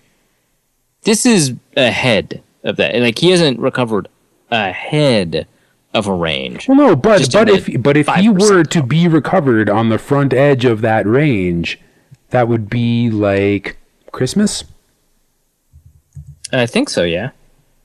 Yeah, they were talking about either the Christmas Eve game against the Packers, or they were talking about the game right before that as potential landing spots for him. I feel like the whole he's running thing, though, is a bit like asking a question to the mob. You're like, no, he's running, yeah. Lots of people running out here. Yeah, keep moving. It doesn't matter. Or the bouncer going, yeah, there's a lot of people's girlfriends in here. Just keep moving. Nothing to see here. So when exactly did Peterson get injured? On the 11th, right? I don't remember dates that well. But it was on the 11th, and he tore... Was it just his meniscus? I don't think they ever really came out with some full explanation, did they? Because there was a question about what happened for like at least a month. Well, the meniscus is the largest injury. That's the one that has the longest recovery time, right? Yeah. I think we can, for the purposes of this conjecture discussion, we can limit it to that. Well, I mean, if it's multiple ligaments, it'll compound. It's not as if like, take the one that takes the longest and that's the time. Like, it compounds. Like, that's the problem with Teddy is like knee dislocation. It's not as if you'd be like, well, one of the ligaments that was torn is the ACL. I suspect 8 months recovery. No, his leg was torn off. Come on. Maybe that was a bit of a dramatic reading of Teddy's injury, but still. Yeah, and I'm just trying to deflect myself from future fact-based criticism, if such a thing still exists. Yeah, no one will criticize your facts. So 3-4 months, I think, is the recovery. We take an aggressive schedule. It has been 2.5 months since his injury, which means there's 2 more weeks before you could aggressively put him on the field. So I guess this could be it. I guess they could be ready, but I don't know. him running now is just an indication that that part of rehab has begun, and not that.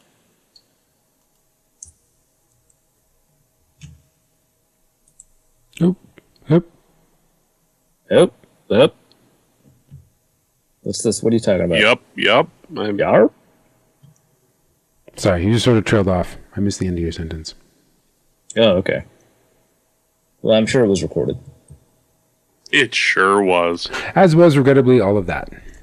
You make your note, Dusty? I like how I'm saying this like you've never done it before. Well, I occasionally need reminders. And I'd rather get them from you than Twitter. Anyway, I guess I'll have to bring us back in maybe 3 seconds, or 2, or 1. Okay, so fine. Peterson will be back someday. Probably before the end of the season, though. Is kind of what we can take away from the Hillman thing. Like we're going to see Adrian Peterson in a Vikings jersey before the end of the regular season. I think we can call that our hot take of the week, even though it's not terribly hot. Yeah, sure. That sounds. Yep. That's the sound Arif makes when he is disavowing all responsibility. Like, sure, as often happens on this podcast. Indeed.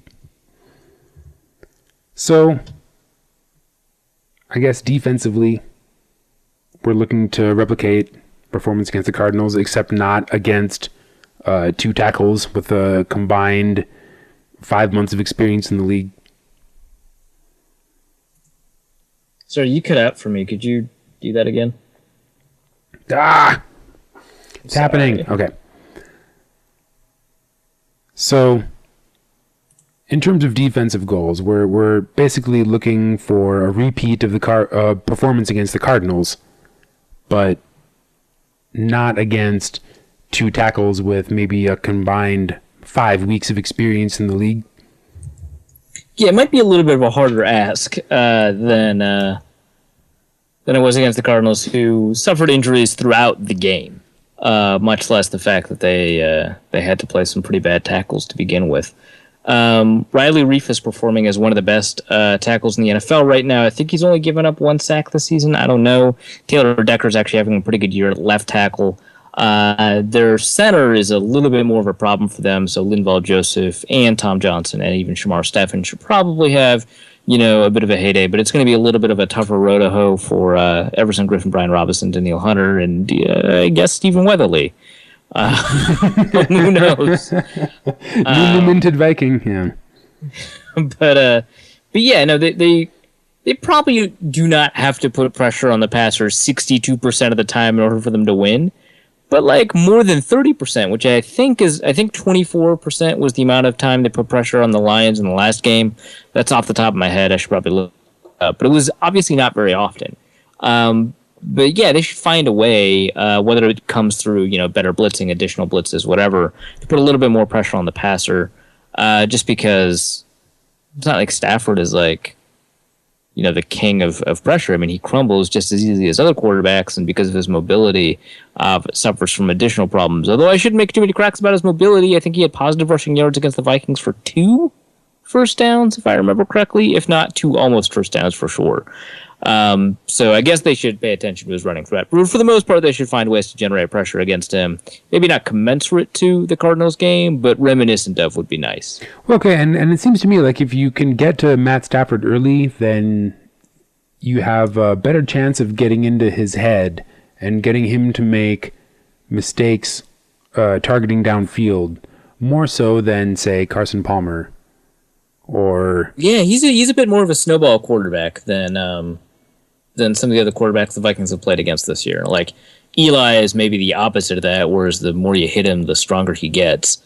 Aaron Rodgers is not a snowball quarterback. He usually keeps things together. But Matt Stafford does have the ability to sort of go off the reservation a bit after a couple of hits. So I think getting in those hits early and maybe designing aggressive pressure packages early in the game, maybe even in the scripted portion, of the game. Maybe even sacrifice some safety in those scripted plays. Possibly be okay allowing one score during the scripted portion of the game in order to just generate that kind of pressure and get some quarterback hits, just so that he's off his rhythm early.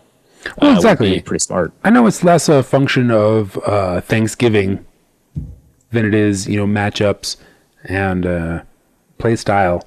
But the last few years, Stafford has been able to just sort of settle into a groove and then just start launching bombs. And the better we can do keeping him out of that groove early, the better a chance we give our defense, which has, this entire season performed better in the second half than it did the first, to, really make bad Matt Stafford look bad and set them on that start to another long Thanksgiving losing streak. So yes. Force the Lions back into a rut where they belong. Exactly. If they could perform in this game anything like they performed in the third quarter of their game against the Lions, that would obviously be stellar. It's going to be. I keep saying I gotta get rid of that verbal tick. I've been doing that a lot more recently. They have to find a way to just force Stafford into a hole that he feels like he has to dig himself out of, because in recent years, he's shown, a predilection towards, taking too many chances to try and dig himself out of the hole. And in Jim Bob Cooter's offense, it's like there's a damage control aspect to it, where there's they do not provide him with many options that would be catastrophically bad, like he's had in previous offenses.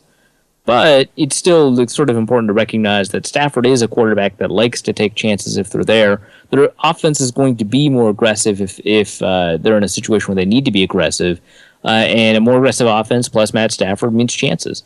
Well, okay, and maybe Xavier Rhodes doesn't drop those picks. Maybe he continues the performance that he's had in the Cardinals game and grabs an interception. Maybe Terrence Newman grabs another interception, kind of like he did in Oakland last year. It's definitely possible, and I think that forcing Stafford into tight situations, as a pass rush pressure or because of a game situation, is really beneficial for the Vikings.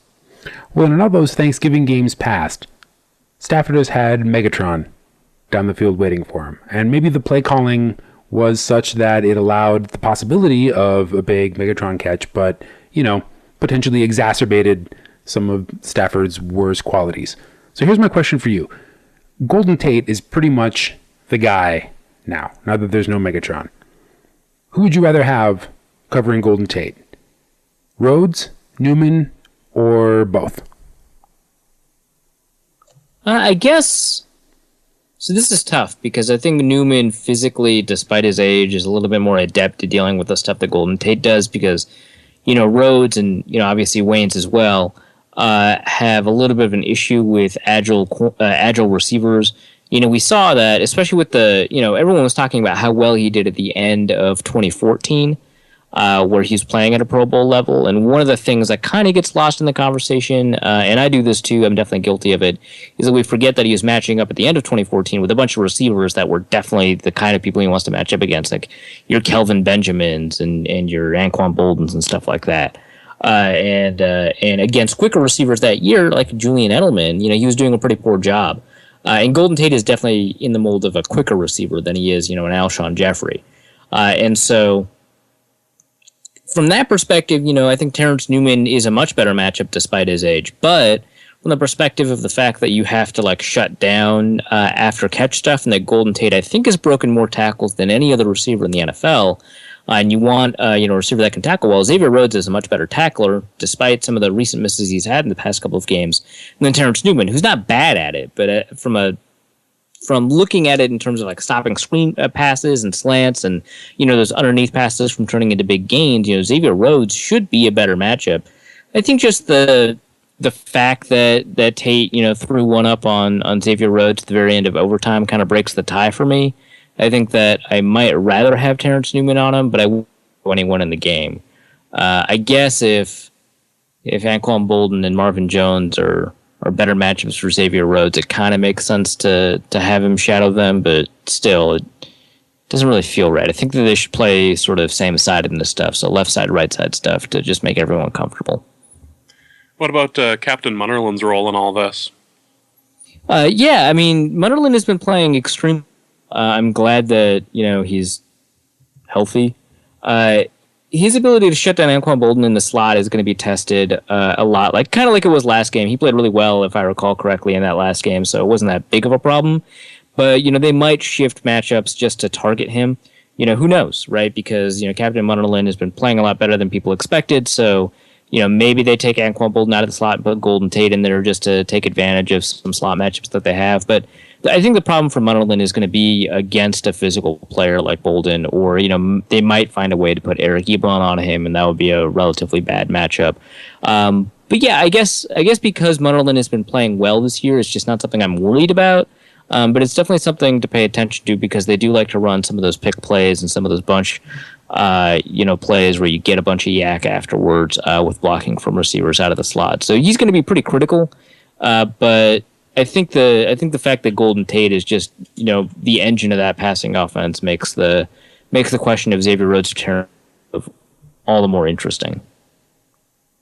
Well, and my suspicion is we'll see a defense that lines up mostly the same way, maybe like cover one style with like Harrison Smith, like either safety blitz or deep safety, and then everything kind of looking the same, even though coverage assignments will change as soon as the ball snaps.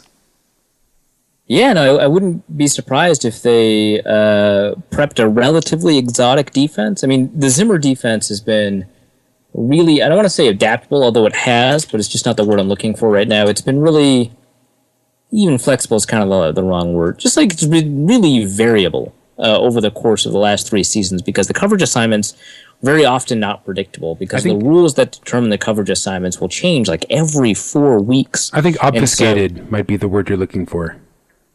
What word? Obfuscated. Yeah, that's definitely a good word for it. Opaque, also a word that starts with O that would match.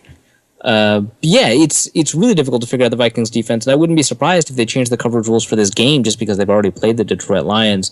And so if they're in a cover one, right, with Harrison Smith back there maybe because he's a better tackler and so they want to stop that after catch stuff I was talking about, and you've got Xavier Rhodes to the right and Terrence Newman to the left, and they showcase a 2x2 formation where they've got 2 receivers to either side of the line.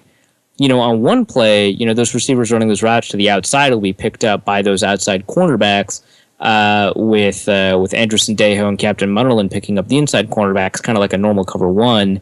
The next play, it could be cover 3, where no matter what happens, Rhodes and Newman, drop back and play a deep safety role, or they could, operate in like a weird cover 1 zone with a bunch of different rules where, on one side, Rhodes goes man to man with someone where Newman, no matter what happens, takes whichever receiver breaks to the outside, and on a different play, the exact opposite happens. They both cheat inside. Who knows, right? And cover 1 2-man spy. Yeah. Yeah, exactly. And they could even, have a trap coverage where, it's a cover 2, but they rotated the cornerbacks and the safeties around so that one of the cover 2 safeties is actually just one of the cornerbacks, and those trap coverages are pretty effective at generating interceptions. That stuff happens all the time. So I wouldn't be surprised if they change the coverage rules for this game just because it's about time to change the coverage rules, and they've already played the Lions this year. Very exciting. If most of the things that we just talked about happen, then I like our chances. Yes, good things would be good. Bad things would probably be bad. I personally would be bad. Prefer more good things to happen than bad. It's a radical statement. Well, you can look to Monday Night Football halftime for hot takes because they'll give them to you, or you can come to Norse Code. All right. Anyone have anything further about the Lions game before we get into the mailbag? We have a couple of Thanksgiving-themed questions towards the end, and we're already looking at a somewhat extended Norse Code, which I think is fair. I think we've given our listeners the benefit of brevity for a while, and given that they're going to have at least one extra day off this week, we can provide them with an extra hour of digital multimedia content. Let's break open that mailbag. All right.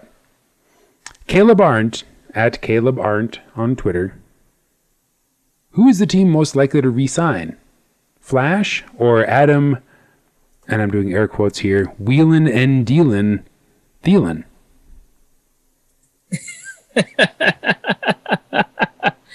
Yeah, I guess if it's a question of one or the other, it would probably be Adam Thielen, right? Because he provides more conventional offense. Obviously, Cordero Patterson's one of the best kick returners in the NFL, if not the best kick returner in the NFL. So it's not. Hey, so is Marcus Sherrills. He's a punt returner. See, that's different. Wow. It's that Royale with cheese thing. It's just a little different. Is it okay? But seriously, Arif, though, is it a question of either or? I don't think it is. I think they'll attempt to re-sign both. Good. It'll be too big of a problem. But if it is a question of either or, I think it'll be Thielen, just because he provides more conventional value, and then he also provides a lot of special teams value. So yeah, it'll be difficult to figure out, especially because Patterson might receive more elsewhere from they can fix him or take advantage of him better than the Vikings did. But yeah, I think they'll aggressively go after both. Logan Powers at Crystallized Memes writes in, what is Weatherly's role going to be? Does he get into the D-line rotation, or is he there just for depth? I think we kind of addressed this. I mean, it is the Vikings. We can never count out him getting into the rotation. But, like you said, it is the deepest bench on the Vikings. Yeah, I don't really know. I'm assuming that Weatherly is going to be inactive, so I don't think he'll play any significant role. But it'll be exciting to see how he moves forward. I was kind of disappointed in his training camp play. He ended up doing relatively well in the preseason, but I was pretty excited for him because he's an incredibly smart player. He was played out of position, I think at Vanderbilt. Because they switched to a 3-4 after he'd already, played there as a freshman, as a 4-3 defensive end. He was really a 4-3 defensive end, in terms of his body type. He tested sort of through the roof. And then he was kind of disappointing in training camp, which I guess he was a 6th-round rookie, so it's not like I should have expected too much. But played well in the preseason, ended up on the practice squad, and he could end up being a pretty good long-term investment for the Vikings.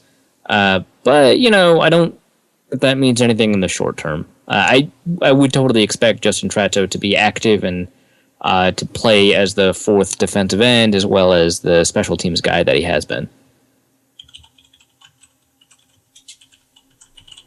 All right. Then Jacob Coast at the Mo Cash on Twitter writes in, which of the remaining games are we most likely to see Treadwell break out in? I assume he means play and not acne. Otherwise, I would say the ones where he does not moisturize.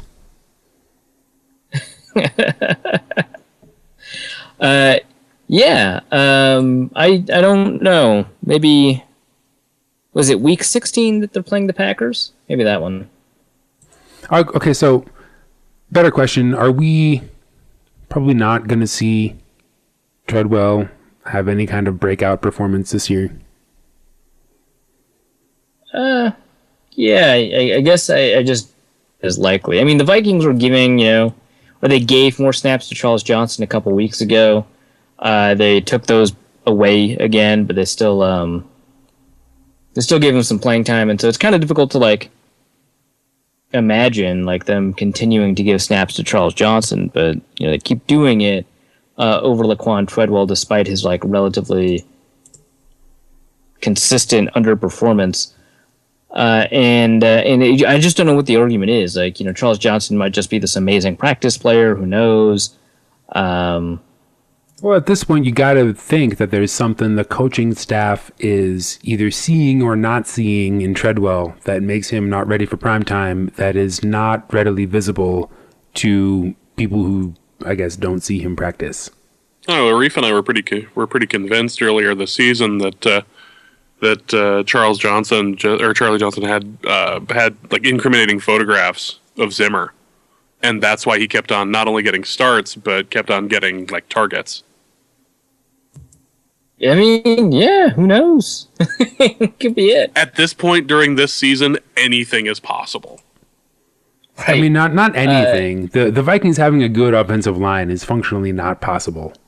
So There was a time during the Cardinals game where it almost seemed like it was actually a real line. For a very brief moment, if you squinted, it was a thing. If you will it, it is no dream. there was a time when we'd heed a certain call, when the world would come together as one. And go, wow, that offensive line is just a garbage fire. All right. Zen Cupid at ZenDBP, frequent question asker, longtime friend of the show, writes in, do you see Adrian Peterson taking Wildcat snaps if he comes back? Duh. Is there any other Vikings offense? Yeah. I don't see him not taking wild card snaps. Asiata's been pretty successful in the wild card, so you kind of assume that Adrian Peterson would do all right. The Vikings have been pretty successful in the Wildcat, which I guess makes sense given that Tony Sparano designed the only successful Wildcat offense the NFL has seen. So yeah, We live in a world where Doug Baldwin is throwing to Russell Wilson for touchdowns. anything is possible. Anything. Would you? So I'm slightly editorializing here. The question reads, top 5 worst ref games, question mark. This question came in before the Monday Night Football game. I can only assume he was referring to the Vikings game. But there's possibly 1 or 2 other games that happened this week, and maybe one last week, that have some extremely questionable calls. Yeah, I mean, this game was not well officiated, but I just feel like it's not one of the worst officiated games we've seen even this season. So Yeah. I don't know if I'd put it one of the top 5 ever. I don't know that. Or that against the famous- Vikings in general. Yeah, right. Like, okay, so let's go to the replacement ref season. Yeah, if I'm going to that's settle eligible. exactly. I'm going to settle everybody's hash right now and say that there were 5 games reffed by replacement refs that were all way worse than any game reffed by bad professional refs, and And they were likely all happening in the same week. or at the same time. Like they all happened at the same time on one Sunday. Like that. So this is the week I wanted to detail because it was the Vikings against, I believe it was the 49ers. The 49ers got 5 timeouts and a half. Yep, it was the 49ers game. I was there, and the crowd about threw a riot Yeah. when they got that final extra timeout, the 5th one. Yeah, so there was that. Because it might have been 4 timeouts and a challenge they didn't have. I don't remember, but it was like basically 5 timeouts.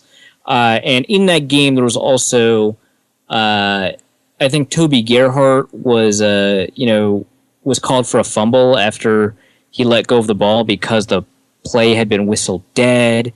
That sort of stuff. Like, there was a lot of bad stuff in that game. And then a worse officiated game happened after that. It was the Baltimore-Denver? No, it wasn't Denver. But that's the one where you can hear in the background our fans screaming bullshit over the commentators, which was fantastic. And everyone thought that was going to be the worst officiated game of the week. But then the Packers-Seahawks game happened. And that's the famous one. That's the biggest example. That's the reason why the refs got their contract. Yeah, because it happened it was Monday night, right? Not a Sunday. It was a Monday night game. And so it happened on TV, and it was a storied franchise, and the Packers, and Zing! Oh. shots fired. No, Justice is already dead inside. Let's just be clear. Can't kill what's already dead. what is dead may never die. And like that game was actually awful. Was maybe one of the more worst officiated games we've seen in a long time. Before you got to, was it a touchdown catch? Was it an interception? What was it, sort of thing? Because there was a lot of bad officiating in that game. I think people were saying that this game was going to end the replacement ref situation during the game before that final play, and then the final play happened. So that week alone, there were 3 games that were in a different category of bad than this Vikings game, which was very poorly officiated. Both fan bases should feel a little bit aggrieved, especially because the Cardinals fans might feel pretty screwed because there were some really bad calls against them near the end of the game. But it kind of felt evened out because of that Tom Johnson penalty that gave him an additional set of downs, and I think there was another penalty in that drive that seemed relatively suspect against the Vikings. Well, okay, so I have an opinion that might be controversial. No way. You can tell this is not fake news because I said that before I launched the opinion, and frankly, no one's going to listen to it, so it doesn't matter. But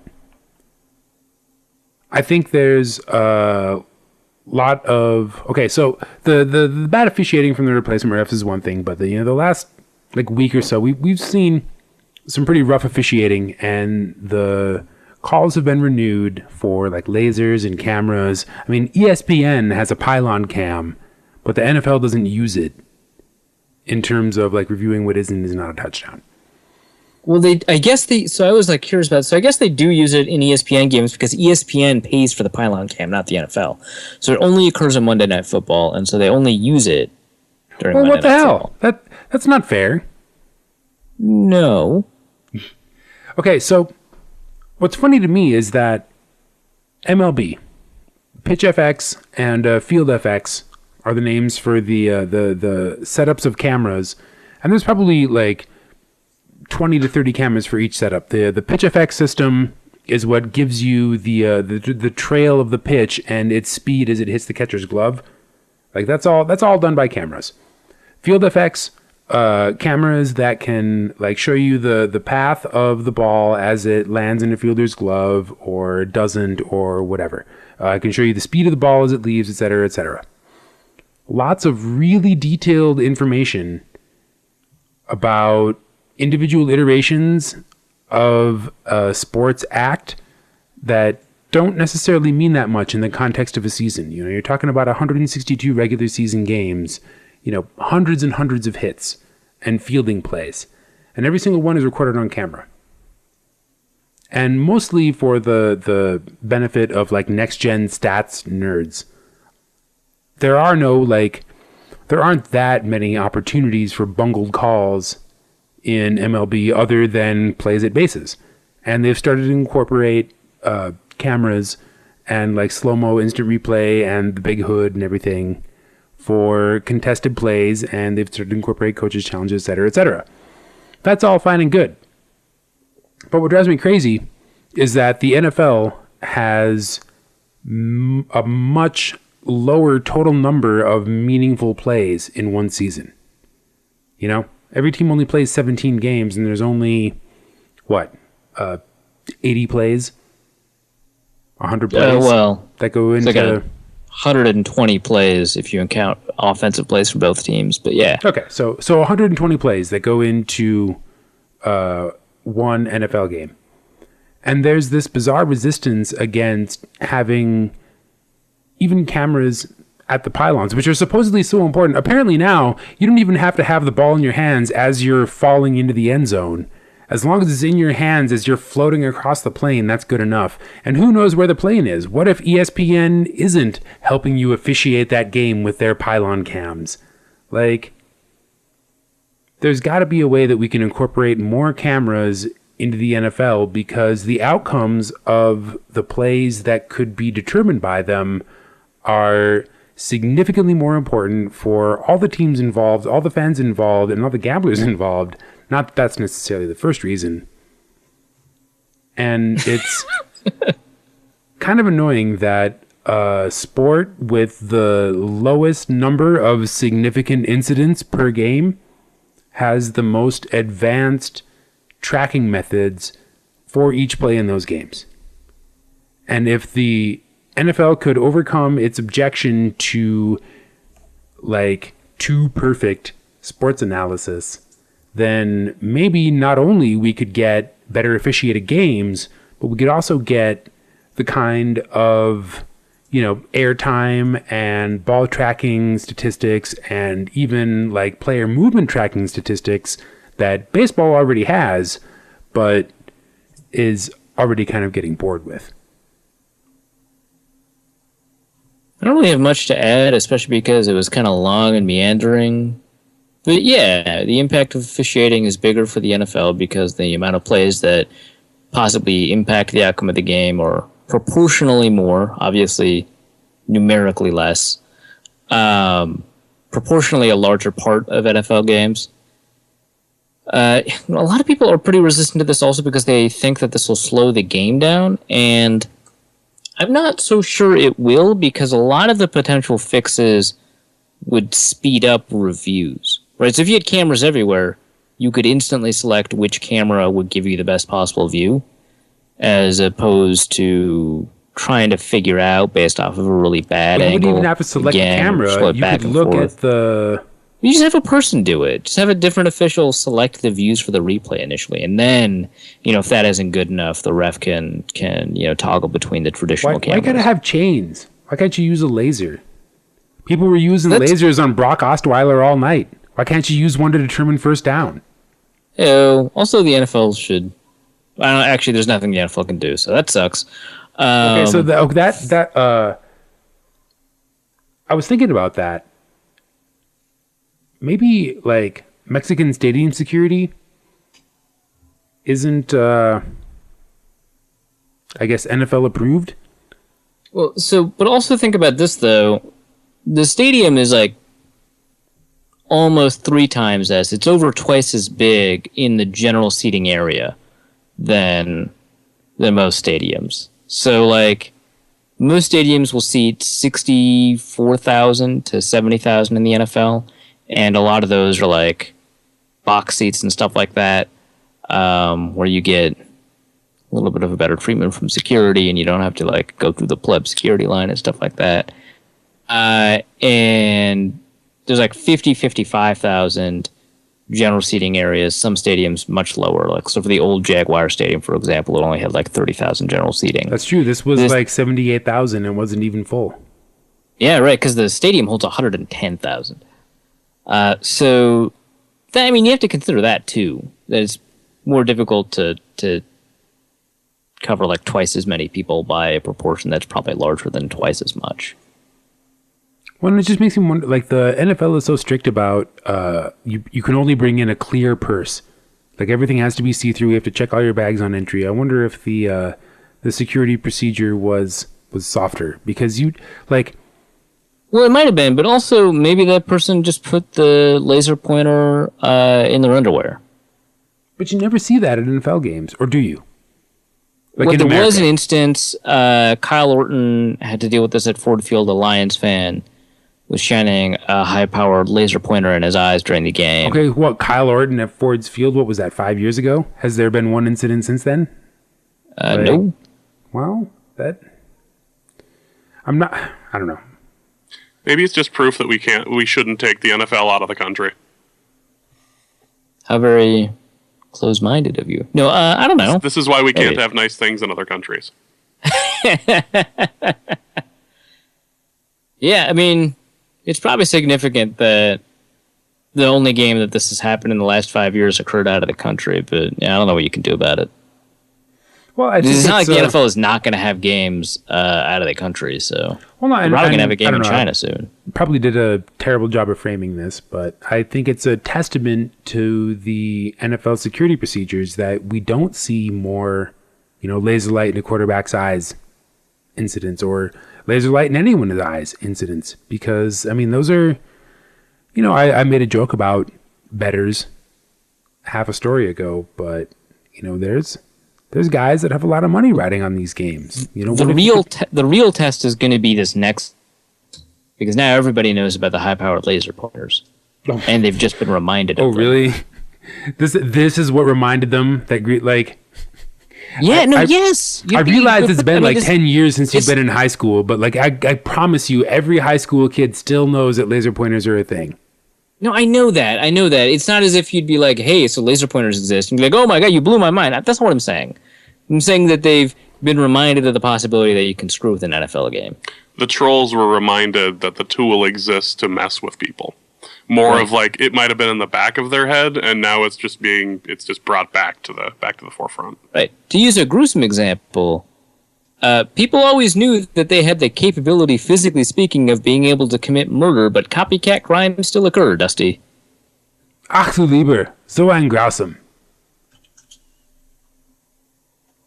All right. For our 6 German listeners, that was for you.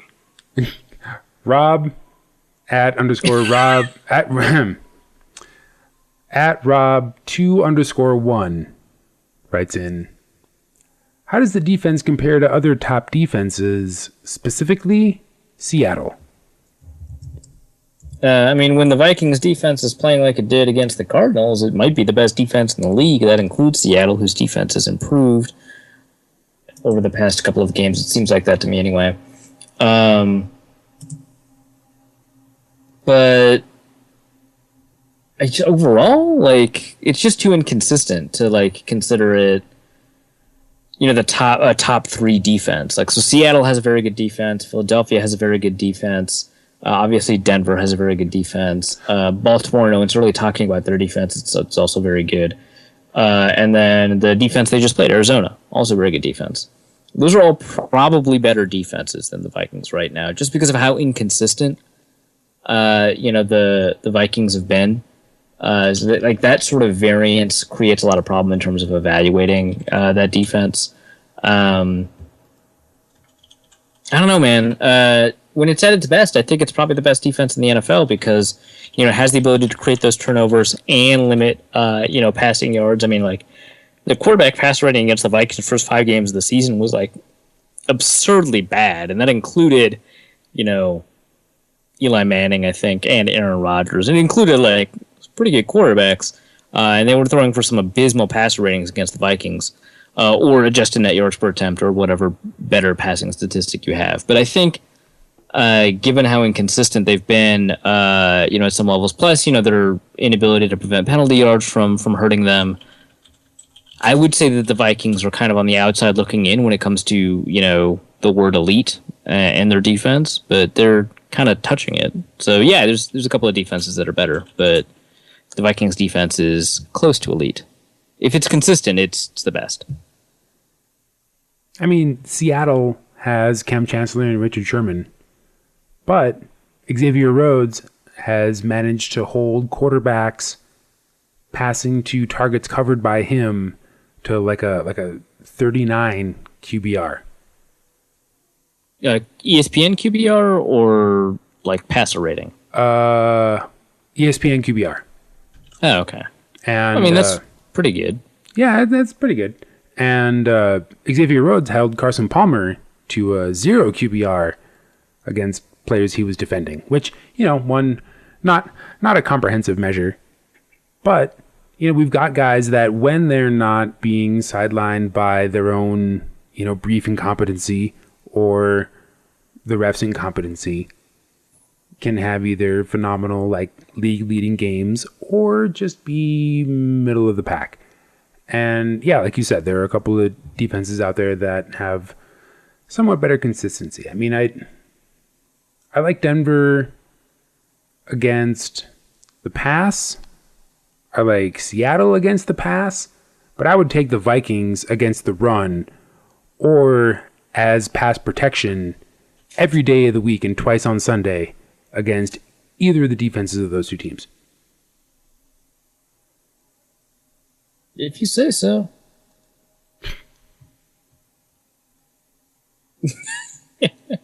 I should just do that at the end of everything you say. I really hope you don't. Well, if you say so. Oh, my God. It's already happening. John Mainland writes us with an email question that you can submit. Norse Code Podcast at gmail.com. It's the address to send it to. I feel expansion is needed so the teams can preserve some semblance of continuity in the event of injury. How likely is it that rosters will be increased to 55 or even 57 or 58 from the current 53? I also think that the practice squad could be increased from the current 8 beyond any move up to 10, up to 12, or for the non-superstitious, 13. Your thoughts?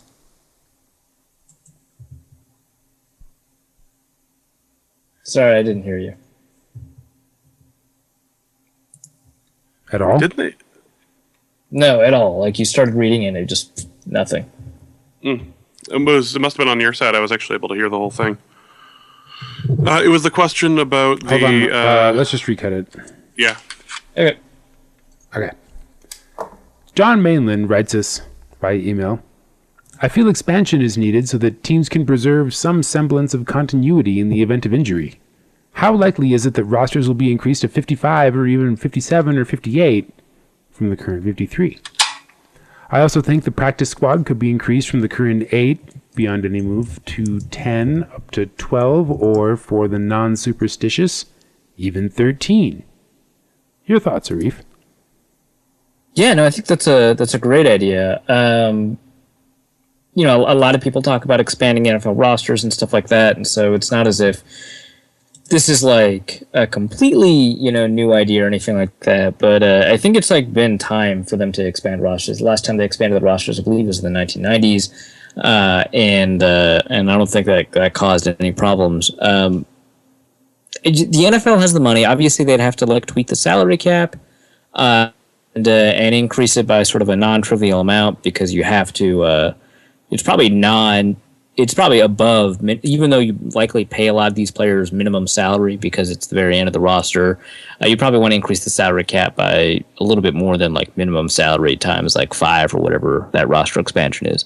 But it is really important because a lot of teams are facing depth problems, and those depth problems are preventing them from, fielding, entertaining teams. And if it was a universal depth problem, like if it was like, all teams are now facing a depth problem, then that wouldn't really solve the problem. But the real issue is like a distribution of these depth problems, because there are teams that have pretty deep offensive lines, and there are teams that obviously don't have deep offensive lines, right? There are teams with fairly deep defensive lines, like the Vikings, and teams without deep defensive lines, like the Cowboys. If you could switch the Cowboys' depth on the offensive line with the Vikings and switch the Vikings' depth on the offensive line with the Cowboys, both teams would be better. And so having a distribution of depth problem means that, when you cut players at like critical positions, then you don't have the opportunity to shore up, what could have been a pretty significant problem. Because the Vikings entered training camp with like 10 offensive linemen. They had to get rid of some of them. I guess, God forbid, someone pick up Willie Beavers off of waivers. But, if someone had, the Vikings were forced to cut him, then, they would have been, they would have been down another one, right? And they wouldn't have been able to potentially sign, Rashad Hill, because the Jaguars had already promoted him once. We're about to promote him again. The Vikings just signed him. So the Vikings kind of got lucky to sign this unknown raw nobody. And if they were able to just retain sort of the offensive lineman that they had already gotten, it would have been better. So, yeah, no, I think that's probably a good idea. I think it probably solves fewer problems than a lot of people would anticipate, just because these are players that were cut for a reason. But yeah, it'd be nice. You obviously have to also increase the active game day roster. I actually don't know why the game day roster is 8 or 6 now, less than the players that you can have on your roster. But that would be nice too. As for the practice squad thing, I think they're still at 10. I should know who's on the practice squad, but I'm not a very diligent podcaster. But yeah, the practice squads, I'm pretty confident, are at 10. So expanding it from 10 to 12 or 13 would be kind of cool too, just because it would increase the opportunities for player development. There aren't that many stories of players who were on the practice squad that did really well, but the Vikings have a few of them, right? They've got, for example, Interesting Day, who's the starter. He was off of the squad. I think, no, Shamar Stephen wasn't on a practice squad. He was almost on a practice squad. They just added, obviously, Stephon Weatherly off the practice squad. Taylor Heineke, I think, was on the practice squad. Yeah, he was. And the Vikings are pretty excited about him. And I guess they've got Willie Beavers off the practice squad, too. Adam Thielen, I don't think he was ever on a practice squad. I think he might have been on a practice squad. Either way, there are still stories of players who were on practice squads that end up being like pretty significant contributors. You are correct. It is 10 players for the practice squad. All right. Yeah, so expanding that to 12 or 13, I'm fine with too. It's just you have to, at some point, make the concession. So I think 55%, I guess I'm not sure, but I think 55% of all media revenue goes to players, which is actually pretty low for a labor-intensive industry. Like, I think by industry standards, this is actually closer to a capital-driven industry like agriculture or a lot of manufacturing, and labor-intensive industries. You tend to have like 70% of the revenue go to the laborers. It feels weird to say that, and so you would have to expand. Have you ever it, but been the owners are probably, in a hog pile? Like that looks like labor. Yeah. I'm not saying it's not. But it is awkward to refer to them that way, yes. Yeah, it's just not something that we typically say. And then also, labor is now a politically charged term, I guess, for a lot of people. Anyway, they're labor, and they get a surprisingly small amount of the pie, but that's because it's like a monopolistic structure for their pay, right? Because there's only one buyer, and it's the NFL, and they collectively, as a unit, bargain with them, and so it's like difficult to get like a more proportionate share. So the biggest resistance is like asking NFL owners to sacrifice a couple more million every year for that addition in the practice squad. And that's going to be like the biggest like barrier to something like this, right? Is suddenly more people have to get paid something. And you're asking them to increase pay for a number of people that, if all goes well, will never see the field, right? So you have to make the argument that because there's a certain number of injuries and because the can solve a distribution of depth problem, maybe. But the instant counter argument is that when has it ever gone well? The value of the product will put more money back in their pockets, and the NFL is already resistant to this idea that there's going to be a change in the entertainment value based on the quality of their play. So that would be a difficult argument to sell. Well, but the instant counter argument is, when has it ever gone well? You know, when have we ever not had to reach deep into the UDFA pool? I mean, ask the Bears, ask the Vikings, you know, ask a third of the teams in the league where their starters are coming from. And it's not, you know, marquee starters being pulled away for more money. And also another counter argument is that this could perversely be worse for star players because it could give you somewhat more leverage to decrease injury guarantees. And that is an argument that owners would be amenable to. Well, maybe that's a smart argument to make. You know, maybe the value of a marquee player should be somewhat diluted by the eventual expectation of injury. Hooray! Maybe. All right. Dan Nimitalo writes in with actually my favorite non-Thanksgiving question of this whole mailbag. Would empty backfield formations be a good thing to use more often? We're already running more screens and sweeps to replace running plays, as you, meaning we, have discussed. We, as in they, might as well put another blocker on the outside for those plays, and we have skilled players. We, as in the Vikings, have skilled players who can block well. I agree. I would love all empty backfield until Adrian Peterson comes back. Like, why even play footsie with the concept that we need a running back and a fullback when what we really need is 6 wide receivers? Well, you mean you can't? That's illegal. You can't have 6 wide receivers. You can only have 5 eligible receivers. You are mistaking my hyperbole for ignorance. Yeah, I mean, you still have to run the ball sometimes. Do you? Yes, because if you don't have to worry about running the ball, then you can design interesting pressure schemes. Your defensive end or their defensive ends will tee off. So one of the reasons that pass rush is mediated on first and second down is because they have to read the offensive lineman in front of them. If they don't have to read the offensive lineman in front of them, they're much to sack the quarterback. That's why sack rates on 3rd and long are twice the sack rates of every other play. And so you have to find a way to mediate the pressure just by forcing them to guess. And then you also have to do something about if they just take defensive tackles off the field and put defensive backs and defensive ends, it creates more exotic blitz schemes that you have to deal with as well. So if you never run the ball, like you're creating a lot more opportunities for turnovers. I mean, I'm a huge passing is more important than running enthusiast. You and I like very much agree on this. And the Vikings are like generating 3 yards a carry on a good day. But like you still have to like do it to do it, because if you don't do it to do it, they'll screw you. But there's got to be a way where you can either pretend to do it or more likely pretend to not do it.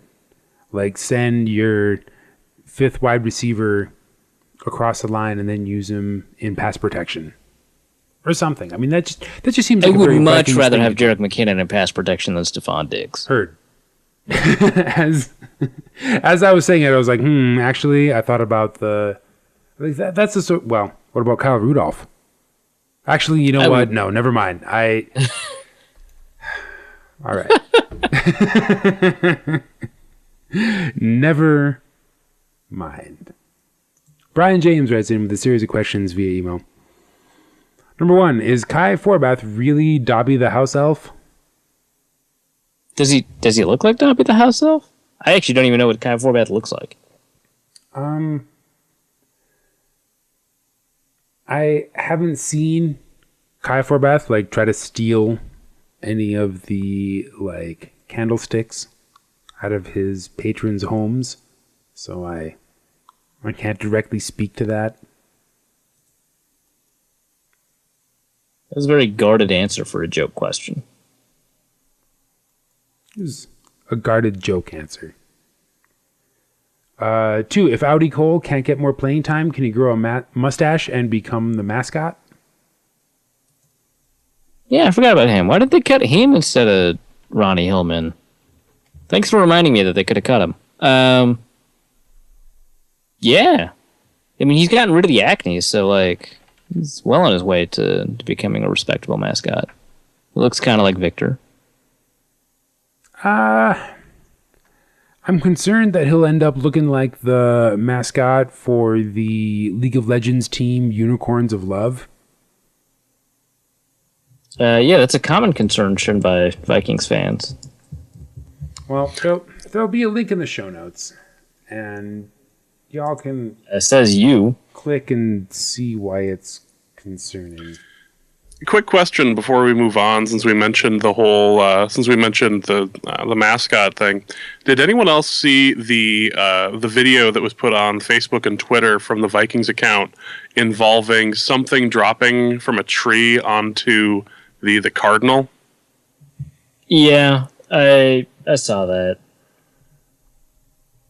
I don't have a proper reaction to that. I didn't.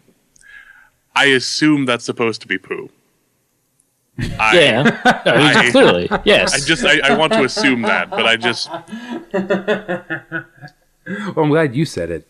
Yeah, like that's. I'm not saying that was a bit much. I thought it was funny, but I just that's where we're at. We can't show GIF clips, but we can show mascots pooing on each other. All right.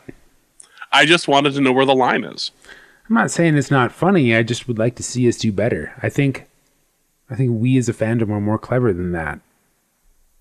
I think we are. I think that the video was. I was gonna say in poor taste, but it's not because of the pooping. It's because the jokes weren't funny. So, like from the perspective of taste as in humor, it was in poor taste. Unfairly distasteful. Yeah, it was Wasn't that a review to your autobiography? Well, I haven't written it yet, but I assume yes. You would have to assume that is forthcoming. I will get at least one like that. Number 3 from Brian. With how often TJ Clemmings gets turned around, would he do better starting the play backward? Well, that's a novel strategy, and I guess I can't say definitively that it wouldn't work. If he can keep his feet long enough and not move, he might be able to leap into stopping Sam Bradford from getting smoked. Well, we saw the Twitter GIF of Searles just getting spun around. So maybe there is something to this. Well, the turnstile play is a storied maneuver in the Vikings tackle playbook. So it would be remiss for him to not understand and deploy it. It's like Oklahoma drills for other positions. Number 4, regarding Brian Robeson, miming an entire fishing trip for every sack is a bit much. How many steps in a celebration guarantee inanity? How many steps before? Like I assume like the argument is like, yeah, once your process is this long, no matter how cool the payback is, which by the way, reeling in an invisible bass is not an extraordinary amount of payback. It's very Minnesota. Right. Yeah, which is interesting because he's from Texas, but he's adapted well. Yeah, I would have to say that, like, obviously 8 or 9 clear actions is too many. I would say probably 5. I want my sack to be relatively simple, but I don't want to get rid of the Jared Allen lasso one. So that's like the limit, right? I think 3 touches per or 3 motions per game-changing maneuver, whether it be a sack or a touchdown or a tackle for loss or whatever. But they're allowed to stack. Like, Everson Griffin gets 1 sack, he can do like a little dance. But if he gets a second one, he is allowed twice as much time to dance. And if he gets a third, then it's time for the extended remix. I like the simple rule because, like, what if the sack gets taken away because of, like, a bad call, or what if the sack gets, like, credited to someone else? Well, you should never celebrate on a play with a flag or a whistle. What if the flag is on them for holding and you still got the sack? Still shouldn't celebrate. You should just be grateful that your team chose to, Doesn't matter, got sacked. No. I would say wait for your coach to decline the penalty and then strut as you're going back to the line. Okay. Well, so I think initially you're making mostly an argument about probability. I think you're saying, like, after 3 steps, it's more likely that your thing will be inane. Well, I'm saying that you should be allowed. Guarantees inanity is the 6th step. Well, and I'm saying that if it's like, if you've been putting hurt on your guy the whole game, if you've only done 1 move, then yeah, like a 9-step celebration dance is too much. What if it's 9 steps because it's a walk-off sack on, like, 4th down at the end of the game? Oh, then absolutely. And that's what I'm saying is the more damage you do to a team, the more you should be allowed to dance. Your first really success should be a small happen dance. Is that a win probability added thing should show up. The amount of win probability you've gained from sacks thus far shows up, and that tells you how many steps. Well, no, I don't know about win probability. That's impact, right? So 1 sack has a relatively small win probability added, unless, let's say, it's on 3rd down, it occurs, near the end of a game or near the end of a half. No, actually, I have the counter argument for why it should not be win probability added. And on your 3rd or 4th sack, your win probability added is enormous. That means you get to add more. If it happens as a walk-off, your win probability added is 1.0, basically. You created a win. So then, yeah. Okay, say you get your first 2 sacks. Say you're Everson Griffin, and you get your first 2 sacks in the first half, and the Vikings go up 7-0, because that's what we do. Yeah, right. Vikings go on to lose because the other team scores 35 points in the second half, and we only score 14. Everson Griffin collects 3 more sacks in the second half. I say he should be allowed to extend his dance by an equivalent amount of the previous dances for each extra sack, regardless of the additional win probability, because he continues to dominate even though the team is still losing. Okay, so instead of win probability, expected points, because that is not contextual to game situation. Yeah, perfect. Yes. Tie celebration minutes to expected points. We sure sucked the fun out of that.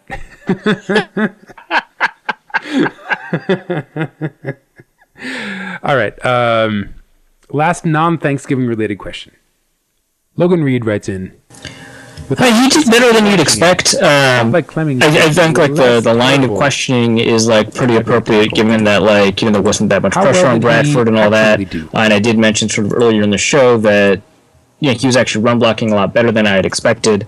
But it's not as if like he did amazing. Like Frosty Rucker was able to slip by him 2 or 3 times to get to the running back, especially in the second half, and Jerick McKinnon. When I say he was an effective run blocker, or no, that was Jeremiah Sirles, my bad. But he did get like popped a little bit by Calais Campbell, and he did a little bit of pressure. But I think for the most part, the intuition that Clemmings played well holds up until I'd say about the third quarter, and then things just kind of fell off for him. I mean, I think he allowed one of the sacks, but he definitely allowed some of the pressure, and then his run blocking definitely wasn't enough to make up for it. I would say that he performed over the course of the game at a somewhat below average level, given sort of just how much he collapsed by the end. But that is a pretty big upgrade, and playing well for maybe most of the game, even if you play significantly worse for a smaller portion of the game. I think playing well for most of the game is kind of just an upgrade that Vikings fans would take. So yeah, I think that's good intuition. That seems fair. All right. We are down to the holiday weekend portion of the show, where I customarily like to ply my co-hosts, ask them what they're doing for Thanksgiving. James, you got any, are you going to deep fry a turkey? No, there's no deep frying. There's a long trip to Bismarck, though, because I haven't been out there in a few years, and that's where there should be about 40 of us in one house, which is a bit much. But bringing the kid to the great grandma is the whole plan of the excursion. So no deep fried turkey for me, but plenty of talking about why there's no regular sweet potatoes on the table, as opposed to the stuff they always have, which is the stuff with the chocolate and the marshmallow stuff, which I can't stand. Wait. So, chocolate? Yeah, I've never heard of chocolate. People put chocolate and marshmallow, or I think it's marshmallow. Oh no, the marshmallow I've heard of before, but that customary. The whatever recipe that has the sweet potato and the marshmallow, I'm not that much about. You're right. No, I'm cool with the regular sweet potato, but like they add chocolate to it. Wow, that's even worse. All right. Well, hopefully you get cut from that 40-man roster at an appropriately early time. Do you? What's your go-to dish for Thanksgiving, James? What like if you were to be invited to a Friendsgiving, what would you cook to show off to that potluck? What would I how would I show up? You know what I think I would end up doing is I would take something along the lines of something I enjoy that I never make for myself, but you always see at Thanksgiving, and see if there's a way of sprucing it up a little bit. Like I would end up going with the traditional green bean hot dish sort of thing, but finding a way to kind of soup it up a little bit. Everybody has the dried onions on it. Is there something a little bit better, or something a little bit different, or some way of removing or making your own cream of mushroom soup with that? I actually do have one specific suggestion on that point. We've all seen the like French fried onions that you get in a can. Mm-hmm. There's a Vietnamese can of food that is like dried scallions. Oh, that sounds delicious. They're presented the same way, and they have like a little bit more concentrated onion flavor, and they're a lot smaller. They're like shaved. They're maybe like a little fingernail size total. They're not like the weird long dry fingers like grandma fingers. Come here and kiss your grandma. Like They don't double as bugles, is what you're Exactly. saying. Right. Exactly. It deflates all the like customary horrific associations with Thanksgiving while also offering that like delicious crispy fried onion flavor. That could That's be a good really suggestion. interesting, yeah. I like that idea. All right. Arif, what's your take to a party Thanksgiving dish? Yeah, I guess if it's Thanksgiving, I always try a different version of mashed potatoes every year, and this last year was sort of our peak attempt because we decided just to buy enough cream to boil the potatoes in. So you just threw garlic and the potatoes, and there's a mix of reds and russets because the russets have an additional starch that protects it from getting gluey. Wait, so you took like my garlic mashed potato recipe and like dialed it up to 11 and added like another quart of cream. Yes, and so there's another benefit to this. So you're not going to use all the cream when you mash it because then it would just get too soupy, right? And in fairness, this is in part a recipe that we learned a little bit of from the Food Lab book that Serious Eats, and I think Kenji Lopez Alt, I think is his name. He writes for, or he's worked with The Atlantic and America's Test Kitchen. Like he's food guy. Yeah, he's incredible, and I recommend the Serious Eats blog. They're doing obviously a Thanksgiving super spread. They've got like some of the best ways to cook turkey, which actually you have a pretty good recommendation on. That's not on that site. That's probably better. But if you wanted to roast a turkey, butterflying or spatchcocking the turkey is probably best. Anyway, the mashed potato version that I do is you just replace all the water with cream and then throw garlic in it and just boil that, and then ladle out all the cream that you're not going to use when you finally mash the potato. That can turn into excellent sauces, including right then turn into a really nice starchy gravy, like a country style gravy. And it's delicious. It's the best thing that, mashed potatoes. It's so good. So that's my go-to now, especially because you make your own gravy out. Like it just comes with it. It's so good. That's my description of it. Good. I am a cocktail person by profession, so I'm going to, diverge from the comfort food arena of Thanksgiving and suggest a cocktail. All you need is cranberry juice, a bottle of Galliano, and a bottle of Prosecco. Galliano it comes in a really cool bottle. If you show up to like a big Thanksgiving party with it, people will be like, "Oh my God, what is that?" You can be like, "Don't worry about it. Just drink it." That sounds really sketchy, man. I would never. Well, I guess you're a bartender, so maybe I'm a little bit more. Galliano is a liqueur. It's a Italian liqueur derived mostly from like herbs and flowers. But I mean, there's that description could apply to possibly 200 liqueurs from around Europe. I'm just saying that if some rando conspiracy theorist shows up at my door and is like, "Drink this," and I'm like, "What is it?" and he's like, "Don't worry about it," I'm out. I'm not. Galliano is known for the shape of its bottle. Like you'll know if you're drinking Galliano or not. I don't know what Galliano is. It's a liqueur made from herbs and flowers? It's a yellow liqueur. You will immediately, if I show you a picture of the bottle, you'll be like, "Oh, I've seen that at bars before. I just never know what it tasted like." Well, it tastes mildly sweet with like a tiny bit of tartness. Combines perfectly with cranberry juice. 1 ounce of Galliano, 1 ounce of cranberry juice, shaken and poured into like a champagne flute, and then you fill up the rest of the flute with like a dry rosé or like a cheap prosecco or something. I like Lunetta Prosecco myself. And you end up with a cocktail that has a lot of very like Thanksgiving flavors. Like the Galliano gives it like a little bit of spice, and the cranberry gives it that classic like cranberry sauce flavor, but without having to eat any actual stupid cranberry sauce. And the prosecco. Okay, yeah, actually, I did want your take on cranberry sauce, but yeah, okay. Cranberry sauce can be fine. Usually isn't.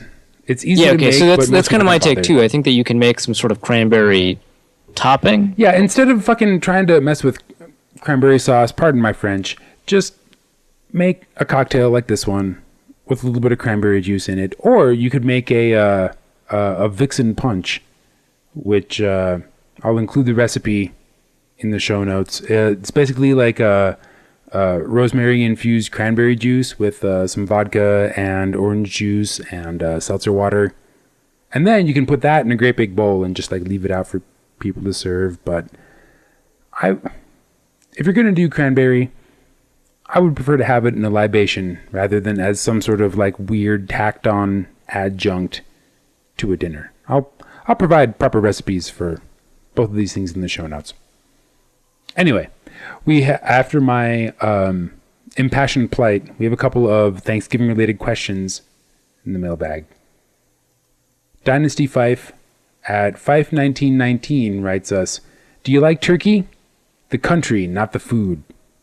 Well, it's interesting they bring that up considering the amount of political turmoil happening in the country of Turkey. I mean, considering the leader is consolidating power and is being accused of aiding ISIS. Wait, that's what we're talking about, right? We're going like full meet the press on this? Yeah. No. Please continue. Yeah, Actually, we kept you around. Like, I know you would like to go home and go to bed, but we kept you around just because you have so much experience talking about how great Tayyip Erdogan was, like, in the late 90s. God. I think we were all wrong about that. I don't know if we were necessarily wrong. I mean, I think we were right at the time, and Erdogan... Okay, so in terms of, like, projecting the trajectory of Erdogan's, like, career as a politician / head of state, like, to be wrong, but it's not like the analysis at the time was wrong, given, like... I mean, so Turkey has this incredibly proud tradition of being like a secular democratic government. That it's weird that the tradition is like preserved through a series of military coups, but it is. Like, it's a country where a military coup is actually often a good thing and preserves democracy. It's like the nexus of the northern Middle East. It's such a confluence of cultures and trade and like political, or actually people escaping political strife that... I mean, as fraught as its individual conditions may be, yeah, like you were saying, maybe military coups help to restore democratic order, which well, in this very specific context. A sentence I never believed I would say, and I imagine most people won't believe. Especially given the recency of some of Erdogan's right shift. Well, yeah, so when I heard there was another military coup, I was like really surprised, but like being somewhat familiar with this history of military coups, I was like, oh, I should probably be fine. Then when I heard it was Erdogan, who, but I mean, I haven't like caught up on international politics in a long time, so I was kind of surprised it's still Erdogan. When I heard it was Erdogan, I was surprised, but like, yeah, you're right. He's taken a rightward shift. It's been a bit of a problem towards, Islamism and moving away towards the proud secular tradition that Turkey like installed as a result of Ataturk, a real person that is not just a movie character. This is like going back to Ottoman Empire days, like long before the French were there to bail America out of the Revolutionary War. The Ottomans created Turkey, sort of, but mostly as like a trading post. Well, yeah, I mean, it's out of the ashes of like a dying empire. Yeah, as you do. Anyway, those are our thoughts on. Okay, so those actually, poor James wants to get out of here. If you have anything else to add, I would invite you to do it now. Otherwise, you can peace out whenever you like. That was all I had. But yeah, if you want to use meet the press joke. Yes, that's apparently all I have. I might have had more 2 hours ago, but I don't know. If you want to use if you want to provide me with the recording, I can splice in the second half, or the first part, and then yours. So we'll be good. Okay. Hey, look, my PC finally booted up. Just in time. Just in time. Good deal. Okay, yeah, just get me your whole, or get me your whole, Dusty. Get me the whole version of it, and I'll edit it. Would you like my glory hole, James? That seems like something Spencer would be texting me at 4 in the morning. So no. All right, I'm out. All right, later, bud. Yep. Okay. In 3, 2, 1.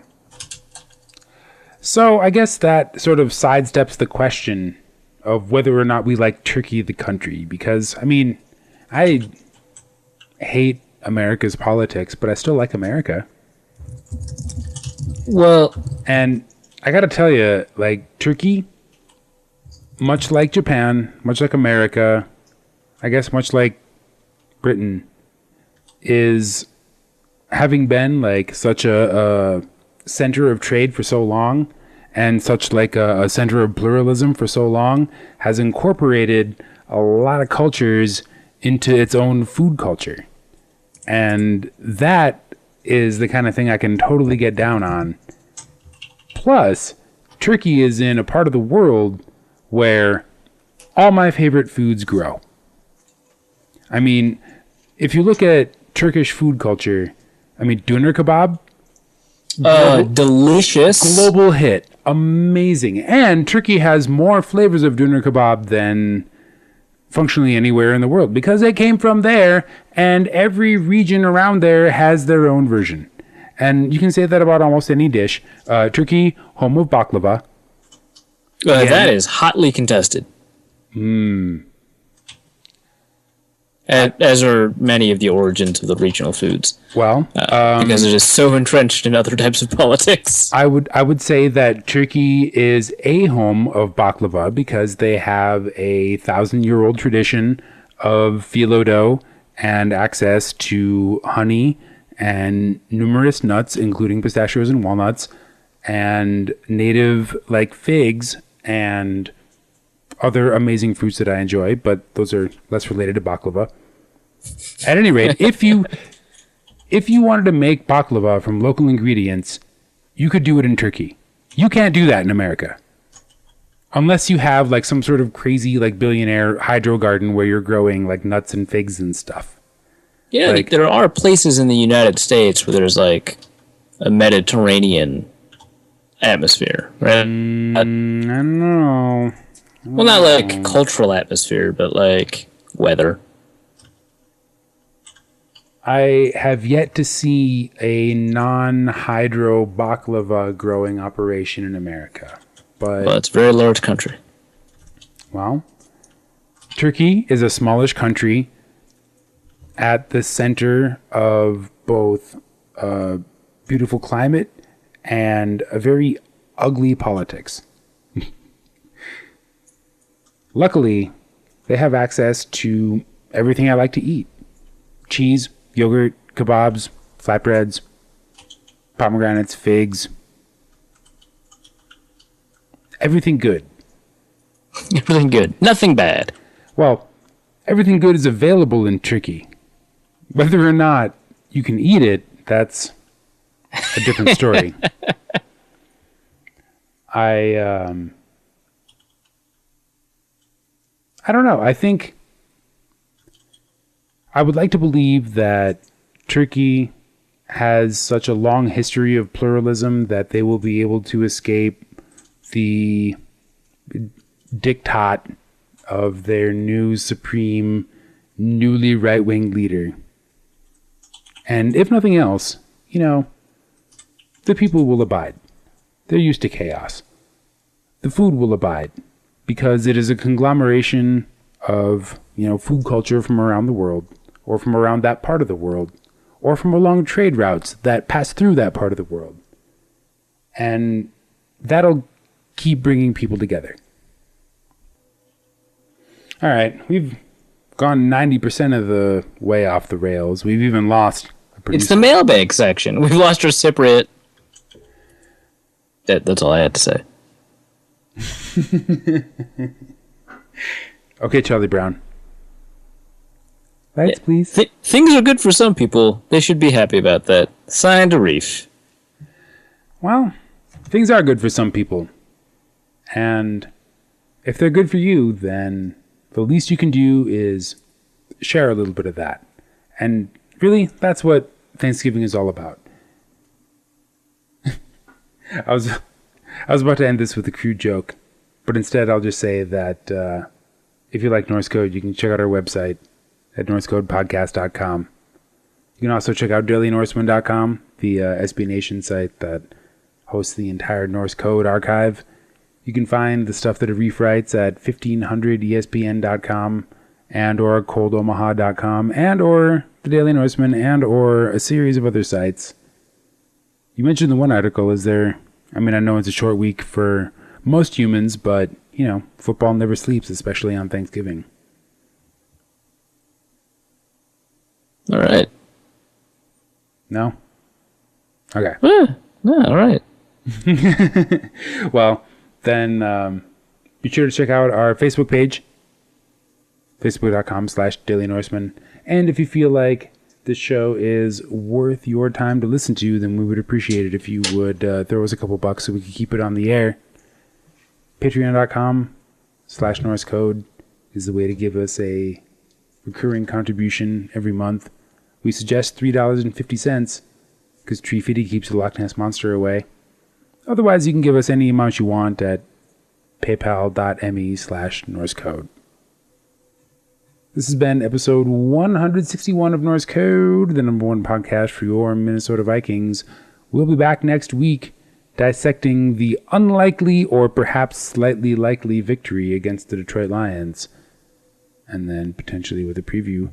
But until then, our formula is and shall remain spoons out. Nom nom. We'll see you next week. Norse Code is the official podcast of the Daily Norseman SB Nation blog and is produced with cooperation from Pompous Jerk Productions. Pompous Jerk Productions. Attitude with attitude. The opinions expressed in this podcast are solely those of their contributors and do not reflect official positions of the Minnesota Vikings, SB Nation, the Daily Norseman staff, or PJP. No information in this podcast should be construed as gambling advice. Please obey all local gaming laws.